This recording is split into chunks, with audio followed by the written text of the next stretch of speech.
ఈరోజు 6వ రోజు ప్రవచనంలోకి వచ్చాం మనం. నారాయణం నమస్కృత్య నరం చైవ నరోత్తమం దేవీం సరస్వతీం వ్యాసం తతో జయముదీరయేత్. హరి ఓం. పరమేశ్వర స్వరూపమైన సభకి నమస్కారం.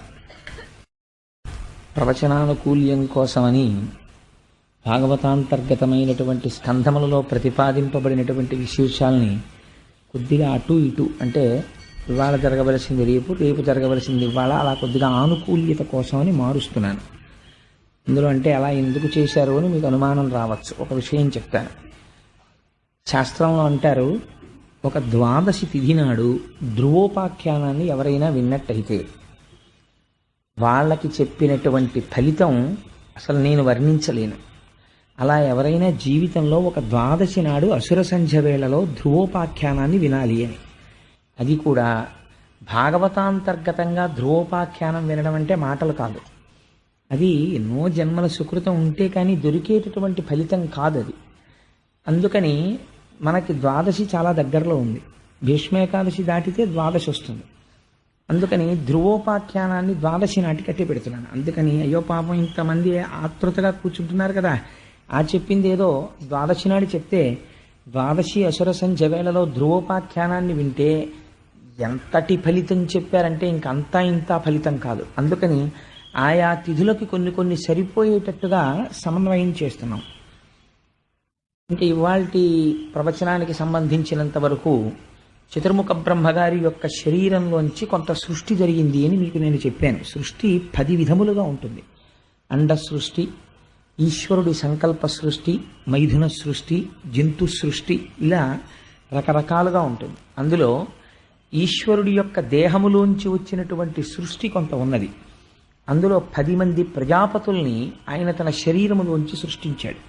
అటువంటి వారిలో ఆయన బొటనవేలులోంచి జన్మించినటువంటి వాడు దక్ష ప్రజాపతి. నేత్రములలోంచి జన్మించిన వాడు అత్రి మహర్షి. ఆ అత్రి మహర్షి యొక్క సంతానమే ఆత్రేయ సగోత్రీకులు. అందుకని ఆ బొటనవేలులోంచి జన్మించినటువంటి మహాపురుషుడు దక్ష ప్రజాపతి. ఆయన్ని తక్కువగా అంచనా వేయడానికి వీల్లేదు. ఎందుచేత అంటే 10 మంది ప్రజాపతులకు కూడా ఆయనకి నాయకత్వం ఇచ్చారు. అంటే ఆయన ఎంతటి మహానుభావుడో మీరు ఆలోచించండి. అటువంటి దక్ష ప్రజాపతికి 16 మంది కుమార్తెలు కలిగారు. ఈ 16 మంది కుమార్తెల్ని కొంతమందికి ఇచ్చి ఆయన వివాహం చేశాడు. అందులోనే మూర్తి అనబడేటటువంటి ఆవిడ గర్భము నుంచి నరనారాయణులు ఉద్భవించారు. వాళ్లే బదరీలో తపస్సు చేశారు. అందుకే బదరీకి అంత శక్తి ఎక్కడిది అంటే ఉద్ధవుడు ఉండడం, నరనారాయణావతారం అక్కడ తపస్సు చేయడం, ప్రహ్లాదుడు అక్కడికి వెళ్ళడం, ఇలాంటి వాటి చేత బదరీ క్షేత్రానికి అంత గొప్పతనం వచ్చింది. ఇంకా మాట్లాడితే బాదరాయణుడు అని రేగిపళ్ళు ఎక్కువగా ఉండేటటువంటి వనం ఎక్కడుంటుందో అక్కడ కూర్చుని వ్యాసుడు తపస్సు చేశాడు, భాగవతాన్ని రచన చేశాడు. అందుకని ఆయనకి బాదరాయణుడు అని పేరు. బదరికావనంలో తిరిగాడు కాబట్టి. సో ఆ బదరీ క్షేత్రానికి అంత గొప్పతనం. అందుకని అటువంటి బ్రహ్మము యొక్క బొటనవేలి నుంచి ఆవిర్భవించినటువంటి దక్ష ప్రజాపతికి కలిగినటువంటి 16 మంది ఆడపిల్లల్ని అనేక మందికి ఇచ్చి వివాహం చేశారు. అనేక మందిని అంటే 16 మందికి ఇచ్చి, 16 మంది కూడా కాదు, ఎందుకంటే కొంతమందిని ఎక్కువ మందిని ఇచ్చి వివాహం చేశాడు. అలా రుద్రుడికి, శంకరుడికి ఇచ్చి తన కుమార్తె అయినటువంటి సతీదేవినిచ్చి వివాహం చేశారు. 15 మందికి సంతానం కలిగారు. కానీ శంకరుడికి సతీదేవికి సంతానం కలగలేదు. అంటే మీరు ఈ విషయం చెప్పడంలో ఒక రహస్యం ఉంటుంది. మిగిలిన వారందరూ ప్రవృత్తి మార్గమునందు నడచినవారు, అంటే అందరిలాగే సంసారం చేసి కొంతమంది బిడ్డల్ని కన్నవారు. అంటే అది తక్కువ అని నేను ప్రతిపాదన చేయడం లేదు. ప్రవృత్తి మార్గంలో వెళ్ళిన గృహస్థాశ్రమంలో ఉన్నవాడు పితృ రుణాన్ని తీర్చుకోవడం కోసమని సంతానం కనడమునందు దోషం ఏం పట్టవలసిన అవసరం ఏం లేదు. అలా అయితే ఆ మూర్తి అనబడేటటువంటి ఆవిడ వలన నరనారాయణ అవతారము వచ్చేటటువంటి అవకాశమే లేదు కదా. అందుచేత కానీ శివుడికి సతీదేవికి కలిసి సంతానం కలగలేదు. కారణం ఏమిటంటే శంకరుడు సాక్షాత్తుగా బ్రహ్మము. అటువంటి బ్రహ్మమైనటువంటి వాడికి మళ్ళీ పిల్లలు హడావిడి ఎక్కడుంటుంది? అలా జన్మించవలసినటువంటి అవసరం ఉంటే 2 సందర్భాల్లో జన్మించారంతే. అందుకే అసలు శివ కుటుంబమే చాలా గమ్మత్తుగా ఉంటుంది. పార్వతీదేవి నలుగులోంచి వచ్చినటువంటి వాడు గణపతి. పరమశివుని యొక్క తేజస్సులోంచి ఉద్భవించిన వాడు కుమారస్వామి. వాళ్ళిద్దరి యొక్క లౌకికమైన మైథున సంబంధమునకు సంతానం ఉండదు. ఎందుచేత అంటే వాళ్ళు పరబ్రహ్మస్వరూపులు కనుక. అటువంటి తత్వము కలిగినటువంటి శంకరుడు దక్ష ప్రజాపతి చాలా అనుకూలంగా చాలా సంతోషంగా ఉండేవారు. అలా ఉంటున్నటువంటి సందర్భంలో ఒకానొకప్పుడు ప్రజాపతులందరూ కలిసి సత్రయాగం చేశారు. అది చాలా గొప్ప దీర్ఘ సత్రయాగం. మీకు సత్రయాగం అంటే ఏమిటో మొట్టమొదటి రోజున చెప్పాను. ఎవరైతే ఋత్విక్కులుగా ఉంటారో వాళ్ళే యజమానులుగా కూడా ఉండేటటువంటి ఆ యాగమునకు సత్రయాగమని పేరు. అటువంటి సత్రయాగం చేస్తున్నారు ప్రజాపతులు. చేస్తుంటే అక్కడికి చతుర్ముఖ బ్రహ్మగారు కూడా వెళ్ళారు.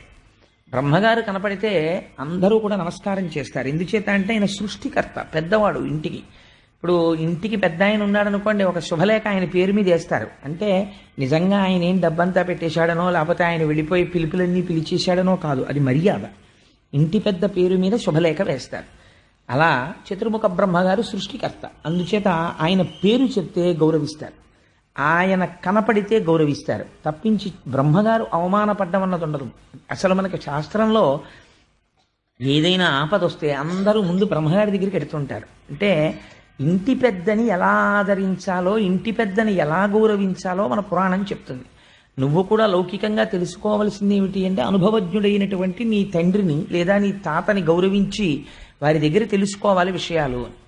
అందుచేత చతుర్ముఖ బ్రహ్మగారు వెళ్ళి అక్కడ కూర్చుంటే అందరూ లేచి నిలబడ్డారు, చాలా సంతోషించారు, కూర్చున్నారు. ఆ సభలో పరమశివుడు కూడా ఉన్నాడు. పరమశివుడు కూడా ఉన్నటువంటి సందర్భంలో అది చాలా బ్రహ్మాండమైన సభ, సామాన్యమైన సభ కాదు. అందులో ప్రజాపతులున్నారు, ఋషులున్నారు, మహర్షులున్నారు, బ్రహ్మర్షులున్నారు, వీళ్ళందరూ కూర్చునున్నారు. ఆ సభ గురించి పోతన గారు ఒక అద్భుతమైనటువంటి పద్యం రాశారు. సరసిజ గర్భ యోగిజన సర్వ స్వపూర్వ మునీంద్ర హవ్యభుక్ పరమ ప్రజాపతులందరూ భక్తిమయించనుదించియుండగా అత్తరణి సమాన తేజుడగు దక్షుడు వచ్చిన తత్సభాసదుల్ తరమిడి లేచిరప్పుడు పితామహ భర్గులు తప్ప అందరున్ అన్నారు. ఇందులో దక్షయజ్ఞ ధ్వంసం అనేటటువంటిది చాలా గమ్మత్తైనటువంటి ఆఖ్యానం. ఎందుకంటే మనకి ఘోరమైనటువంటి పాపాల జాబితాలో కొన్ని చెప్తారు. అందులో చాలా ఘోరాతి ఘోరమైనటువంటి పాపాలు శిశుహత్య, బ్రహ్మహత్య, భ్రూణహత్య, సురాపానం, ఆ తర్వాత గురుతల్పగతుడు కావడం, అంటే గురువుగారు పడుకునేటటువంటి మంచం మీద వారి భార్య గారు ఉండగా పడుకున్న నోట్లో ఉచ్చరించడానికి కూడా అసహ్యకరమైన విషయాలు. అలాంటివి బ్రహ్మ హేమహారీచ సురాపో గురుతల్పక అని దేవి భాగవతంలో వర్ణిస్తారు. పంచమహాపాతకాలంటే ఏమిటో. సరే, అటువంటి మహాపాతకములు ఉంటాయి కొన్ని.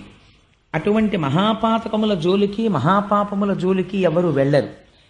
అందులో ఒకటి ఏమిటంటే చాలా భయంకరమైన పాపం యజ్ఞ ధ్వంసం. యజ్ఞాన్ని ధ్వంసం చేయకూడదు. కానీ శంకరుడు ఒక యజ్ఞాన్ని ధ్వంసం చేశాడు. అదే దక్షయజ్ఞ ధ్వంసము అంటారు. దక్షయజ్ఞ ధ్వంసం చేస్తే దానికి బ్రహ్మరథం పట్టారు వ్యాసుల వారు, దానికి బ్రహ్మరథం పట్టారు పోతన గారు. అదేమిటండి యజ్ఞధ్వంసం?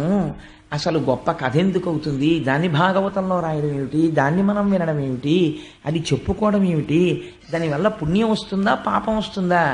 అంటే ఇది నువ్వు వింటే ఎంత గొప్ప ఫలితం వస్తుందో ఆఖరణ చెప్తారు. యజ్ఞధ్వంసం అనేటటువంటిది వచ్చి ఒక పెద్ద అధ్యాయం కింద, ఒక పెద్ద కథ కింద, ఒక వినవలసిన విషయం కింద మారిపోయింది. అది ఎలా జరిగిందో చూడండి. సరసిజ గర్భ అంటే బ్రహ్మగారు సభలో కూర్చునున్నారు. కూర్చునుండగా ఆ సభలో కూర్చున్నటువంటి వాళ్ళెవ్వరూ కూడా సామాన్యులైనటువంటి వాళ్ళు కారు. హవ్యభుక్ పరమ ఋషీంద్ర ప్రజాపతులందరూ భక్తి మిగించనుదించి ఉండగా, అందులో ఋషులు కూర్చున్నారు, ప్రజాపతులు కూర్చున్నారు, అందరూ కూర్చునున్నారు. అందరూ కూర్చునుండగా అత్తరణి సమాన తేజుడగు దక్షుడు వచ్చిన. అప్పుడు ఆలస్యంగా సభలోకి దక్ష ప్రజాపతి వచ్చారు. దక్ష ప్రజాపతి వస్తుంటే ఎలా ఉన్నాడో పోతన గారు చెప్పారు. అత్తరణి సమాన తేజుడగు, సూర్యుడు భూమండలం మీదకి దిగిపోయి దొర్లి వస్తే, నడిచి వస్తే ఎలా ఉంటుందో అలా ఉన్నాడు. అంతటి తేజోమూర్తి. ఆయన కత్తి చేత కూడా నరకబడడం, అంతటి మంత్రభూయిష్టం శరీరం అయింది. అటువంటి అత్తరణి సమాన తేజుడగు దక్షుడు వచ్చిన తత్సభాసదులు తరమిడి లేచిరప్పుడు గభాల లేచిపోయారంతే. అయ్యో ఎవరో వచ్చారు, ఎవరండి ఆయన అని ఎవరు అడగలేదు. అందరూ దక్షుణ్ణి చూడగానే, అంటే ఆ తేజస్సు అటువంటిది, ఇదేదో మనం గౌరవించవలసినటువంటి వ్యక్తి, సామాన్యుడు కాడు. కాబట్టి వెంటనే లేచిపోదామని సభాసదులు తరమిడి లేచిరప్పుడు అందరూ లేచి నిలబడ్డారు. ఇద్దరు మాత్రం లేవలేదన్నారు. ఎవరా లేవని వాళ్ళు? పితామహ, అంటే పితామహుడు అంటే బ్రహ్మగారు లేవలేదు. భర్గులు తక్క ఎందరున్, శంకరుడికి ఒక చిత్రమైన నామం వేసేశారు పోతన గారు. శివుడు అనలేదు, శంకరుడు అనలేదు, రుద్రుడు అనలేదు, భర్గుడు అన్నాడు. అసలు దక్షయజ్ఞ ధ్వంసం అంతా ఈ నామంలో ఉంది రహస్యం. భర్గుడంటే ఎవరు? శివుడి యొక్క అష్టమూర్తి తత్వంలో ఆయనకి భర్గ అని ఒక నామం. భర్గ అంటే తేజస్వరూపమైనటువంటి వాడు. అంటే మనం భా అంటుంటాం, భాష. ఆత్మ తేజస్వరూపం. ఆ ఆత్మ వస్తువు ఏదైతే ఉందో ఆ ఆత్మస్వరూపి అయి పరబ్రహ్మస్వరూపుడైనటువంటి వాడు. ఆ భర్గనామాన్ని ఉచ్చరించినంత మాత్రం చేత ఏమవుతుందో తెలుసా అండి? మనలో ఉండేటటువంటి అజ్ఞానం అనేటటువంటి చీకటి తొలగిపోతుంది. అంత గొప్ప నామం ఆ భర్గనామం. అందుచేత అజ్ఞానమును పోగొట్టేటటువంటి స్వరూపం ఉన్నవాడు. అజ్ఞానమును పోగొట్టేటటువంటి వాడికి అజ్ఞానం ఎందుకుంటుంది? కాబట్టి ఆయనకి రాగద్వేషాలు ఉండవు. మా మామగారు, ఈయన బ్రహ్మగారు, ఈయన ఇంకోడు, ఇవేం ఉండవు ఆయనకి. ఆయన అంతటా బ్రహ్మమును చూసి తనలో తాను రమించిపోతూ ఉంటాడు.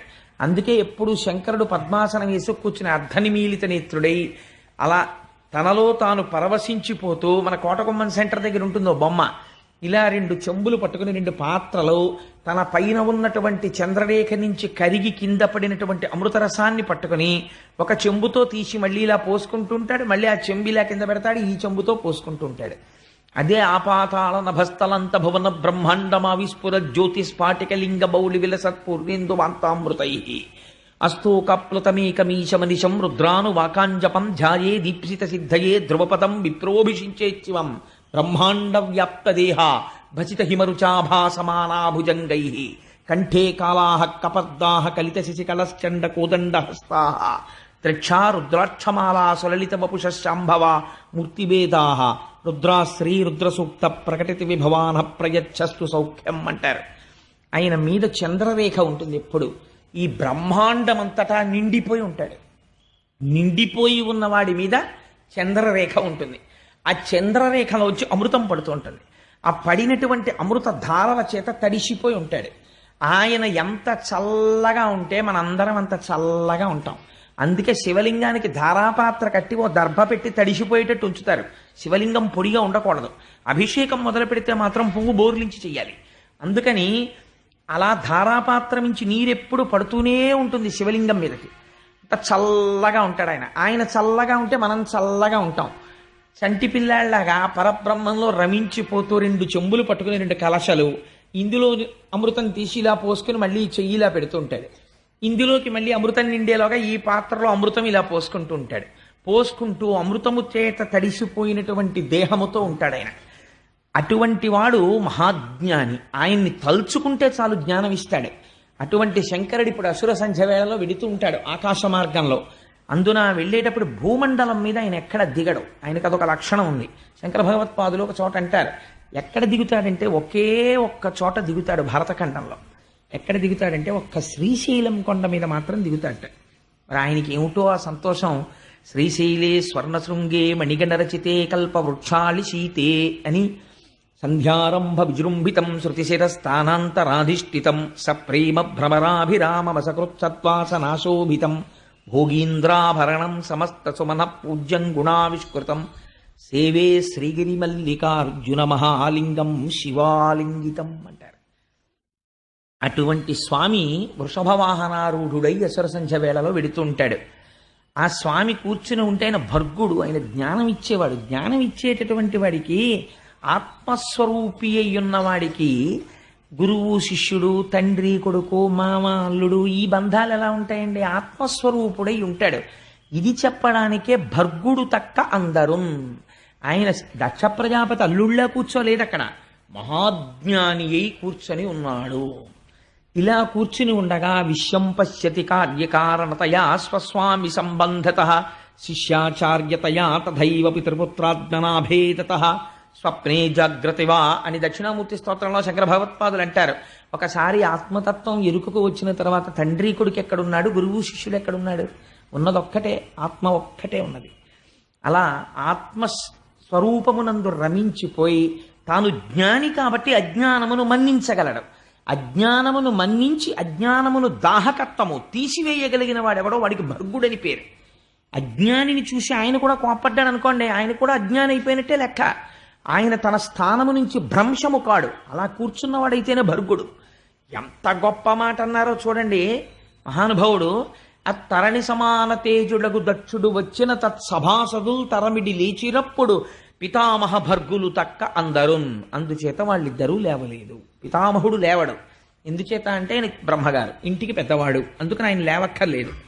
కానీ బాహ్యమునందు దక్ష ప్రజాపతికి అల్లుడు, అందుచేత మామగారు పితృపంచకంలో ఒకడు, తండ్రిలో 5 తండ్రుల్లో ఒకడు. 5 తండ్రులు ఎలా ఉంటారండి అని మీరు అనుకోకండి. జన్మనిచ్చినటువంటి తండ్రి, గాయత్రీ మంత్రాన్ని ఉపదేశం చేసినటువంటి తండ్రి, రాజు, అంటే పిల్లనిచ్చినటువంటి మామగారు, పెద్దన్నగారు లేదా గురువు, గాయత్రీ మంత్రోపదేశం చేసిన వారంటే 5 తండ్రుల కింద చెప్తారు. అలాగే అత్తగారు మాతృపంచకంలోకి వస్తుంది. అందుకే మాతృపంచకంలోకి వెళ్ళడం కోసమే అత్తగారు మధుపర్కం ఇస్తుంది. మధుపర్కం అంటే ఇవాళ తెలిసి తెలియక జరియంచు పంచెలు పెట్టడం మధుపర్కాలు అనుకుంటున్నారు. మధుపర్కాలంటే అది కాదండి. మధుపర్కం అంటే ఏమిటో తెలుసా? తన కూతురికి భర్త కాబోతున్నాడు. తల్లికి ఒక స్వాతంత్రం ఉంటుంది. తల్లి పిల్లాడు ఏం తింటాడో తెలుసు. అందుకని మా అబ్బాయి వచ్చాడు, మా అబ్బాయికి వంకాయ గుత్తొంకాయ కూర అంటే ఇష్టం అండి అని గబగబా వండి పెడుతుంది. రేపు అల్లుడు కూడా అత్తవారింటికి వస్తూ ఉంటాడు. మామగారు ఏం చేస్తాడు? ఓ ఉపన్యాసం చెప్తాడు, కావాలంటే భాగవతంలో ఏముందో ఏ అధ్యాయంలో ఏముందో చెప్తాడు. అత్తగారు పెట్టాలి వండి అల్లుడికి కడుపు నిండా. అందుకని తన కొడుకుతో సమానం. అందుకని ఇప్పుడు అత్తగారు తల్లి స్థానాన్ని పొందాలి. ప్రేమ చేత అల్లుడికి అన్నం పెట్టడంలో కోప్పడకుండా కూడా ముందు కడుపు నిండాక ఎలా కోప్పడుతుందో అలా అత్తగారు కూడా అల్లుడిని అంత మర్యాదగా కొడుకులా అన్నం పెట్టాలి.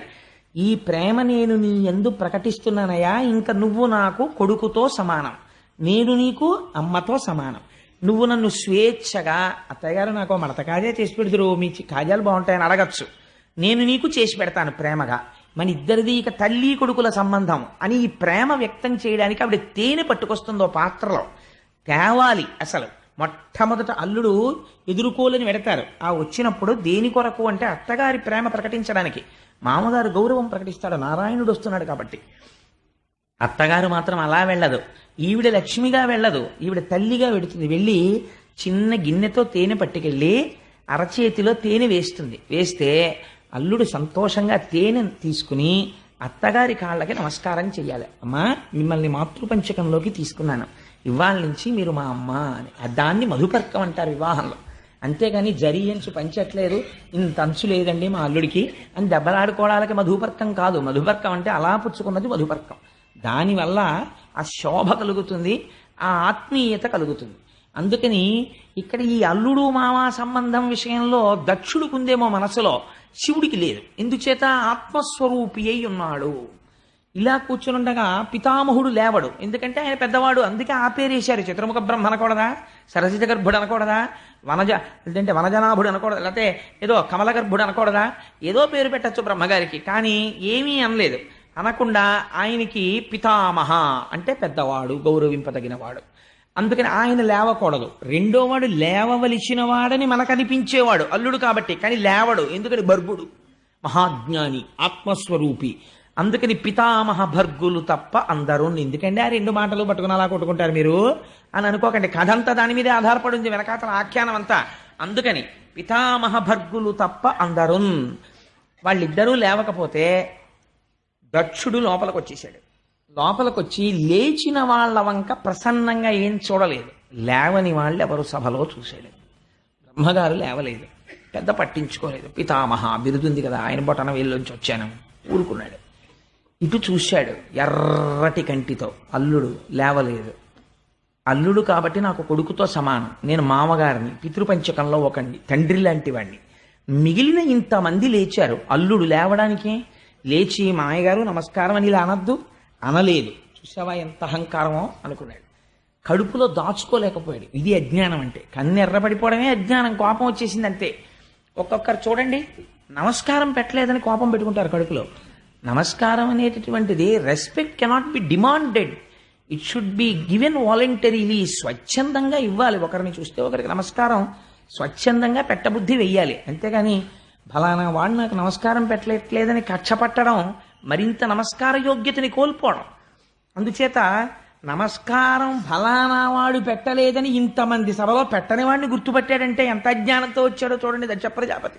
ఆయన ఎంత ప్రజాపతి అయితే ఎవడకు కావాలి అంటే ఇవాళ దక్ష ప్రజాపతి ఏ రూపంలో ఉన్నాడు? లేచిన వాళ్ళు ఇంతమంది గుర్తులేరు, లేవని వాళ్ళు ఇద్దరిలో ఒకడు ఎందుకు గుర్తులేడో అందుకని లేవక్కర్లేదు లేని వదిలిపెట్టాడు, ఒకడిని పట్టుకుంటున్నాడు. అంటే ఇప్పుడు అజ్ఞానమునందు దక్షుడున్నాడు ఖచ్చితం కదండి.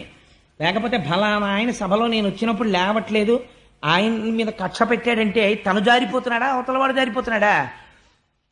చూశాడు శంకరుడి వంక, కళ్ళు ఎర్ర పడిపోయాయి.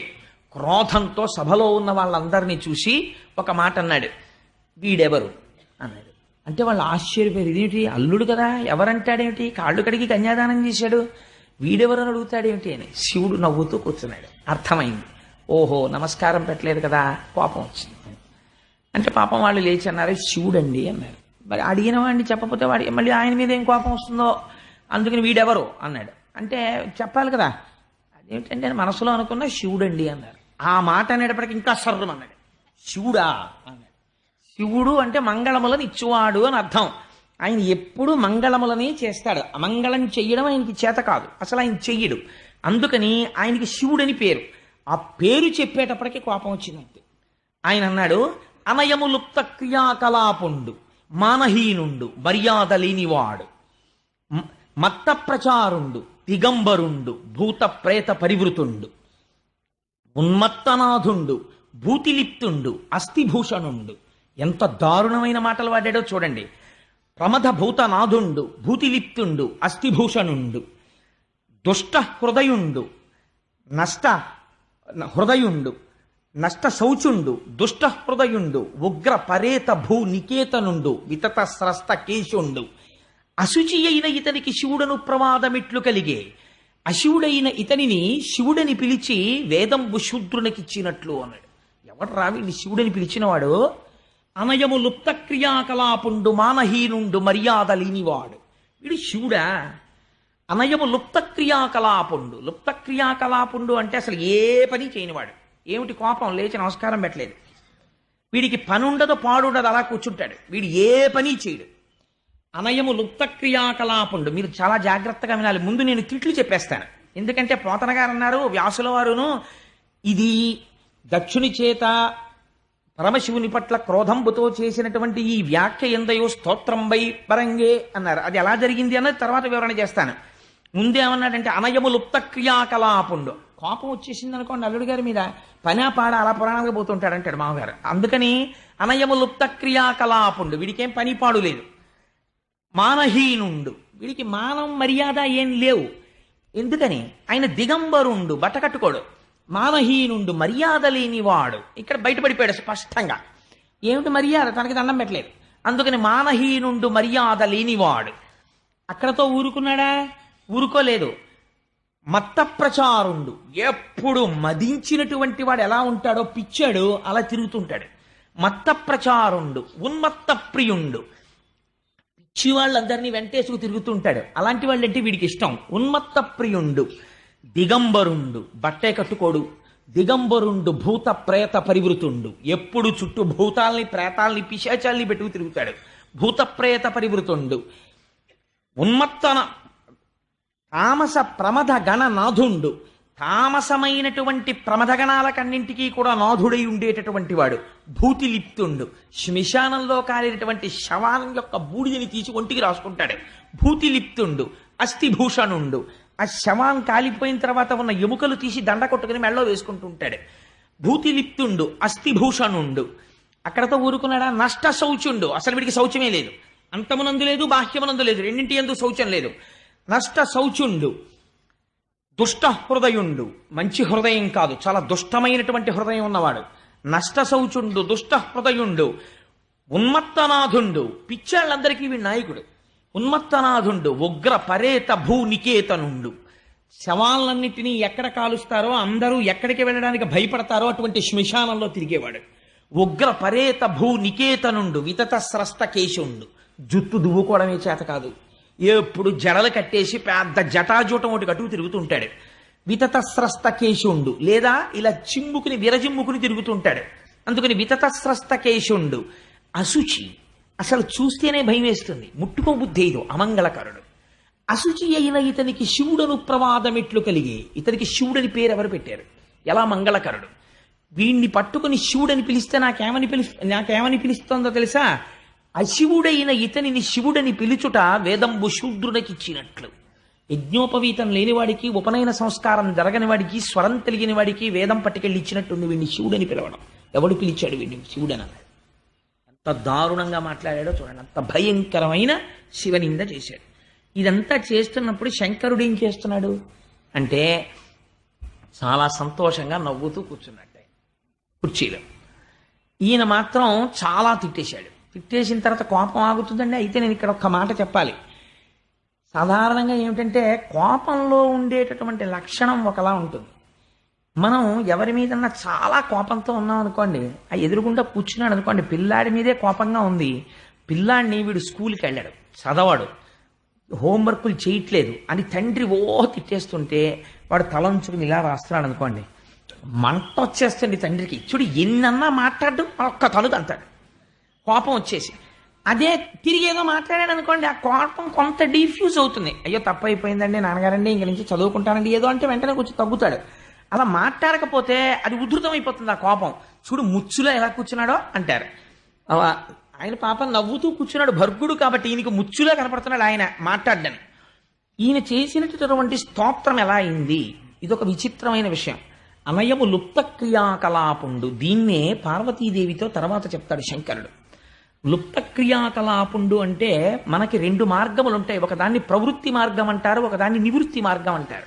ప్రవృత్తి మార్గం అంటే ఏదో ధన సంపాదన చేసుకోవడం, సంసారాన్ని పోషించుకోవడం, కుటుంబంతో ఉండడం, కర్మకాండ చేస్తూ ఉండడం, ఈ పూజ చేస్తూ ఉండడం, ఆ పూజ చేస్తూ ఉండడం, ఇలాంటి వాటన్నింటినీ కలిపి ప్రవృత్తి మార్గం అంటారు. అది కూడా కామ్యకర్మ, నాకేదో శుభం జరగాలని చేస్తూ ఉంటాడు.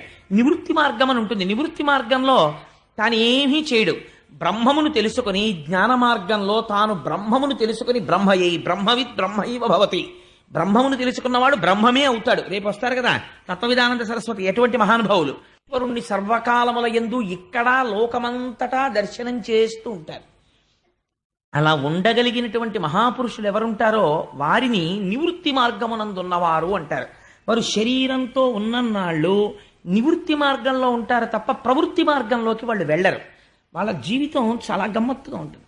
అది సామాన్యుడికి అందదు. అందుకే ఎప్పుడు నివృత్తి మార్గమునందు పతాక స్థాయికి వెళ్ళిపోయినటువంటి ఒక మహాజ్ఞానితో మీ జీవితాన్ని మీరు పోల్చి చూసుకొని వారితో నడుబడి అలా నడుద్దామని మీరు ప్రయత్నము చేయకూడదు.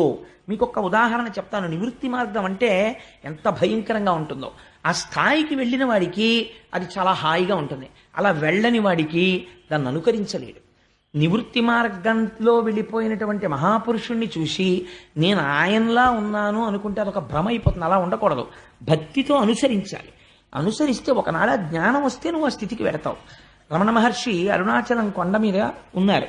ఏదో ఓ పెద్ద మర్రి కోటి కింద పడింది. దక్షిణామూర్తి కూర్చునే మర్రి చెట్టు ఆకే ఇది అని ఆ ఆకు ఎటువైపు నుంచి పడిందో అటువైపుగా నడిచి వెళ్ళారు. పెడితే ఆ మర్రి చెట్టు కనపడింది. ఇక్కడే దక్షిణామూర్తి ఉంటారు, చూద్దాం అనుకున్నారు. ఇంతలో ఆయన కాలు అనుకోకుండా ఒక తేనె పట్టుకి తగిలింది. తగిలితే ఆ తేనెటీగలు వచ్చి ఆయన కాలు కుడుతున్నాయి. ఆయన ఏం చేశారంటే ఈ కాలు నిష్కారణముగా ఒక తేనె పట్టు, అంటే అది ఎక్కడో పువ్వుల్లో తిరిగి తేనె తెచ్చి గూట్లో పెట్టుకుని తయారు చేసుకున్నటువంటి దాని గూటిని ఈ కాలు వెళ్ళి భ్రంశము చేసినది. కాబట్టి ఈ కాలు శిక్షార్హురాలు. మనమేమంటాం? నేనంటాం. ఆయనకి నేను ఆత్మ. ఇదేమిటి? ఈ ఆత్మ చేత ధరింపబడిన వస్తువు. ఇది వేరు, ఆయన వేరు. ఇది నివృత్తి మార్గం అంటే.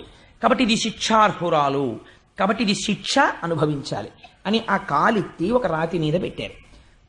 అసలు ఒక తేనెటీ కుడితే పరిగెడతామండి. తేనెటీగలన్నీ వచ్చి కాలు కుట్టేశాయి. కుట్టేస్తే ఆ ముళ్ళన్నీ విరిగిపోయాయి. చూస్తుండగా కాలు ఇంత లావున వాచిపోయింది. వాచిపోతే ఆయన ఎందుకు వెళ్ళారో మర్చిపోయారు. ఇంకా మర్చిపోయి ఆ కాలు తేనెటీగలు కుట్టేసిన కాలు ఈడ్చుకుంటూ వచ్చి విరూపాక్షకహోకో అక్కడ తపస్సు చేస్తున్న ప్రదేశానికి వచ్చేసారు. పక్కన ఉన్నటువంటి ఒక వ్యక్తి అడిగాడు, అయ్యా స్వామి ఏమిటండి అది కాలు అంతలా వాచిపోయింది, అంత ఎర్రపడిపోయింది, జ్వరం వచ్చేసింది, ఏమిటిది అన్నారు. ఆ కాలు తప్పు చేసినది కాబట్టి అది శిక్ష అనుభవించినది. మీరు ఆ రమణ మహర్షికి సంబంధించిన క్యాసెట్ ఒకటి ఉంది, అందులో చూస్తే పాపం వారు పెద్దవారు అయిపోయిన తర్వాత కూడా ఒక కాలు లావుగా ఉండి కొద్దిగా ఈడుస్తూ నడుస్తూ ఉండేవారు. కొద్దిగా ఈడ్చినట్లుగా అనిపిస్తుంది. కారణం ఆ కాలుని తేనెటీగలు కుట్టినప్పుడు ఇంత లావున వాచిపోయింది. అతను తీశాడు ఆ ముళ్ళన్నీ తప్ప ఆయనకేం దాని గురించి భ్రాంతి లేదు. ఇది నివృత్తి మార్గంలో ఉండేటటువంటి మహాజ్ఞాని అలా ఉంటాడు. ఏది మీరు నివృత్తి మార్గంలో వెళ్ళిపోయిన ఒక మహాజ్ఞానిని అనుకరించడానికి ప్రయత్నిస్తే, ఒక తేనెటీగలు కుడుతున్నప్పుడు ఒక తప్పు జరిగితే ఇది శిక్ష అనుభవించాలని మనం అలా నిలబడగలమా? మనం నిలబడలేం. సో జ్ఞానం అనేటటువంటిది జ్ఞానిని మీరు అనుకరించకూడదు. జ్ఞానిని ఎప్పుడైనా అనుకరించే ప్రయత్నం చేస్తే జ్ఞానం పొందుతాడో లేదో నాకు తెలియదు, కానీ బోర్లా పడిపోతాడు జీవితంలో. అలా చేయకూడదు. భక్తితో ప్రయత్నం చెయ్యాలి, పరమభక్తితో ఉండాలి. ఉండగా ఉండగా భక్తి పండితే ఒకనాడు జ్ఞానం వస్తుంది. ఆ జ్ఞానం వచ్చేసిన తర్వాత ఇంకా బోర్డే ఉండదు జ్ఞానిని. మీరు కూడా రమణులు ఎలా ఉన్నారో అలా మీరు ఉండగలరు, కానీ అది వచ్చేంత వరకు మీరు రమణుల్ని ఇమిటేట్ చేయడానికి ప్రయత్నం చేయకూడదు. అది పొరపాటు. భక్తి మార్గంలో మాత్రమే ప్రయాణం చేయాలి. ఆ భక్తి మార్గంలో వెళ్ళడం శ్రేయస్కరం. అది చాలా మంచిది. ఎక్కడున్నా భక్తి మార్గంలో ఉండాలి. నాకు ఒక తల్లి ఉన్నారు, ఇవాళ సభలో ఉన్నారో లేదో నాకు తెలియదు, కానీ మాధవి గారిని అరుణాచలానికి చాలా భక్తురాలు. వారు నాకు ఒక 2 రోజుల క్రితం, నిన్ననో ఎప్పుడో అనుకుంటాను, ఫోన్ చేశారు పొద్దున్న.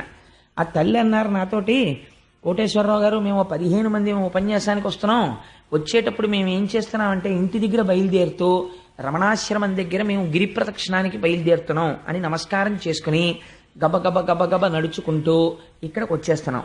ఇది ఆది అన్నామలై దేవాలయం అనుకుని ఇక్కడ కూర్చుని ప్రసంగం వినేసి మళ్ళీ మేము ఆది అన్నామలై నుంచి తిరిగి ఉత్తరార్ధ భాగం పూర్తి చేసుకుని అరుణాచలం కొండ గిరి ప్రదక్షిణం పూర్తి చేసుకుంటున్నాం అనుకుని మళ్ళీ లేచి నడుచుకుంటూ ఇంటికి వెళ్ళిపోతున్నాం.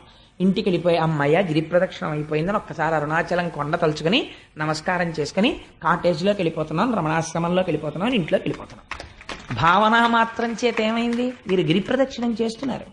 ఇప్పుడు ఈ భక్తి ఒకనాడు మీకు అనుగ్రహాన్ని కల్పిస్తుంది. ఈ భక్తి మిమ్మల్ని ఒక స్థితికి తీసుకెళ్తుంది. అంతేగాని రమణుల్ని ఇమిటేట్ చేయకూడదు. ఆవిడ ఎంచుకున్న మార్గం గొప్పది. నేను వెంటనే ఫోన్ పెట్టేసి నా భార్యతో చెప్తే చాలా సంతోషపడింది. నిజంగా చాలా గొప్ప విషయం కదండి, చాలా మంచి ఆలోచన వచ్చింది ఆవిడకి. చాలా అంత మంచి ఆలోచన ఎలా వచ్చిందండి? నిజమే, అలా అనుకుని అటువంటి భావనతో వెళ్ళడం. ఆవిడ ప్రతిరోజు గిరి ప్రదక్షిణం చేసేస్తున్నారు, భాగవతం వినేస్తున్నారు, ఎంత పుణ్యం మూట కట్టేస్తున్నారు. చాలా గొప్ప విషయం ఇది. మనస్సు చేత ఎదగడం అంటే అది. సో నేను ఏదో ఒక వ్యక్తిని పొగడాలని కాదు, అసలు ఆవిడ ఈ సభలో ఉన్నారో లేరో కూడా నాకు తెలియదు. నేను ఒక మంచి విషయాన్ని ప్రతిపాదన చెయ్యాలి కాబట్టి చేశానంతే. అందుచేత లుప్త క్రియాకలాపుండు. ఇప్పుడు మీరు చెప్పండి, ఒక జ్ఞానికి మనకున్నట్టుగా కర్మలు ఉంటాయా? ఉండవు. కాబట్టి ఇప్పుడు ఏమైంది? లుప్త క్రియాకలాపుండు అన్నది దక్షుడు నిందించడానికి ఉపయోగించాడు, కానీ అది ఏమైంది? శివుడి పట్ల స్తోత్రం అయిపోయింది. అనయము లుప్త క్రియాకలాపుండు మానహీనుండు. మానహీనుడంటే ఎవరు? శరీరము మీద భ్రాంతి ఉందనుకోండి, ఇది నా శరీరం అనిపిస్తే దీనికి మంచి ప్యాంట్ వేద్దాం, దీనికి మంచి చొక్కా తొడుగుదాం, మంచి పౌడర్ రాసుకుందాం, అలా ఉందాం, ఇలా టై కట్టుకుందాం, ఇలా కోట్ వేసుకుందాం, అన్ని కోరికలు వస్తాయి. ఏమిట్రా దిక్కుమాలిన శరీరం, ఇది నేనా? ఇది పడవా? ఇందులో ప్రయాణించి ఈశ్వరుడి పాదాలు చేరుకోవడానికి ఇది ఉపయోగపడుతుంది. శరీరం అధ్యంకులకి ఇది ధర్మ సాధనం, ధర్మానికి ఉపయోగించాలి తప్ప అంతకుమించి దీనికి అలంకారం ఏమిట్రా, అది ఎందుకు దీని మీదంత వ్యామోహం అని ఉన్నాడు అనుకోండి. ఆయనకి మానహీనుడు ఏమిటంటే, ఆయన ఇప్పుడు అలా ఉంటారు, తలకాయ దూకోరు సరిగ్గాను, లేకపోతే ఎప్పుడు బోడిగుండు, లేకపోతే ఎప్పుడు అలా తిరుగుతుంటాడు, ఆయన పంచి చిరిగిపోయి ఉంటుంది, ఆయన చొక్కా చిరిగిపోయి ఉంటుంది, బయటవాడికి అలా కనిపిస్తుంది. కానీ ఆయన మానహీనుడు కాడు, ఆయనకి దేహభావన లేదు. కాబట్టి ఇప్పుడు మానహీనుడు అన్న దక్షుడు వాడిన మాట ఈశ్వరుడి పట్ల స్తోత్రమైంది. మానహీనుండు. రమణులు తపస్సు చేసిన తర్వాత కొంతకాలం బట్ట కట్టుకునేవారు కాదు, దిగంబరులై తిరుగుతుండేవారు. ఎవరో ఒకరు అడిగారు, భగవన్ మీకు దేహభావన లేదు, కానీ లోకం అని ఒకటి ఉంది కదా, ఇంకా అది ఎదగలేదు కదా, అందుకని మీరు కనీసం ఒక గోచీ పెట్టుకుంటే బాగుంటుంది. ఆల్ రైట్, లోకం, నేను ఒక గోచీ పెట్టుకుంటే లోకానికి బాగుంటే అది పెట్టుకోవడం వల్ల చిన్న నష్టం ఏమిటి? అలాగే పెట్టుకుంటాను, గోచీ పెట్టుకునేవారే. మానహీనుండు. ఒక జ్ఞాని స్థితి ఎలా ఉంటుందో చూడండి. వాళ్ళకి దాని మీద కూడా మమకారం ఉండదండి. ఆ గోచీ నిండా కన్నాలు ఉండేవి. ఉంటే కోటీశ్వరులు, హైకోర్టు జడ్జీలు ఆయన ఆశ్రమం చుట్టూ తిరిగేవారు. కోరుకుంటే ఇంత గోచి ఇచ్చేవాళ్ళు ఉండరండి. ఆయన గిరి ప్రదక్షిణం చేస్తూ రక్కసిముళ్ళ పొదల్లోకి వెళ్ళి 2 ముళ్ళు విరిచి ఒక ముళ్ళుకి ఒక ముళ్ళుతో కన్నం పెట్టి ఉన్న గోచి తీసేసి అందులోంచి దారం లాగి ఈ ముళ్ళుకి ఎక్కించుకొని ఆ గోచీకున్న కన్నం కుట్టేసుకుని మళ్ళీ గోచి పెట్టుకుని వచ్చేసేవారు. కన్నాల గోచి అని 10 మంది బాధపడకుండా, అయితే ఆయనకు అది అక్కర్లేదు. ఇప్పుడు ఆయన్ని మానహీనుడు అంటారా, ఆత్మస్థితిగతుడు అంటారా? అంతే వాళ్ళ స్థితి. మహానుభావులు ఆత్మస్థితిగతులైనటువంటి వారు అలా ఉంటారు. మానహీనుండు అంటున్నాడు. ఇప్పుడు అది నింద అయిందా స్తోత్రమైందా? శంకరుడికి స్తోత్రమైంది. మర్యాద లేనివాడు. మర్యాద అన్నది ఎప్పుడు ఇస్తారు? నిన్నటి రోజున మీరు విన్నారు, పరీక్షిత్ వచ్చాడు, మహానుభావుడైన తపస్సు చేసుకుంటున్నాడు శమీక మహర్షి. ఎప్పుడు మర్యాద ఇస్తారు? ఎవరో వచ్చారు, తలుపు కొట్టారు, లోపలికి వచ్చారు, ఇది పైకి భావన ఉంటే మీరు అవతల వారికి మర్యాద ఇస్తారు. అసలు ఇంద్రియములేవీ పని చేయకుండా అంతటా ఒక్క బ్రహ్మమే కనపడుతున్న వాడికి రెండో వస్తువు ఎక్కడి నుంచి కనపడుతుంది? ఇంకోళ్ళు వచ్చారని చెప్పడానికి. ఉన్నదొక్క బ్రహ్మం, ఆ బ్రహ్మమునందు రమించిపోతున్నాడు ఆయన. ఇప్పుడు ఆయనకి మర్యాద లేనివాడు అని మీరు ఎలా అంటారంటే బ్రహ్మమునందు రమిస్తున్నవాడు. కాబట్టి ఇప్పుడు ఆయనకి మర్యాద అన్న మాట వర్తించదు. కాబట్టి స్తోత్రం అయింది. కాబట్టి అనయము లుప్త క్రియాకలాపుండు, మానహీనుండు, మర్యాద లేనివాడు, మత్త ప్రచారుండు, ఎప్పుడు ఉగ్రంగా తిరుగుతుంటాడు. ఇది ఒక విచిత్రమైన విషయం అండి. చాలా ఆశ్చర్యంగా ఉంటుంది బ్రహ్మజ్ఞానుల యొక్క స్థితి. కావ్యకంఠ గణపతి మునిని అరుణాచలంలో తిరుగుతుండేవారు.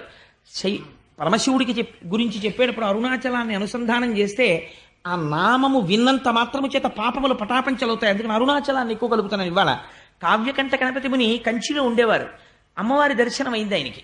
కంచి కామాక్షీదేవి ప్రత్యక్షమై నువ్వు నా దర్శనము నీవు పొందడం వల్ల నువ్వు సమస్త శక్తులు నీ స్వాధీనమయ్యాయి, కానీ నువ్వు ఇక్కడ ఉండకు, అరుణాచలం వెళ్ళిపో, పిచ్చివాడు తిరిగినట్టు తిరుగుతూ ఉండు అంది.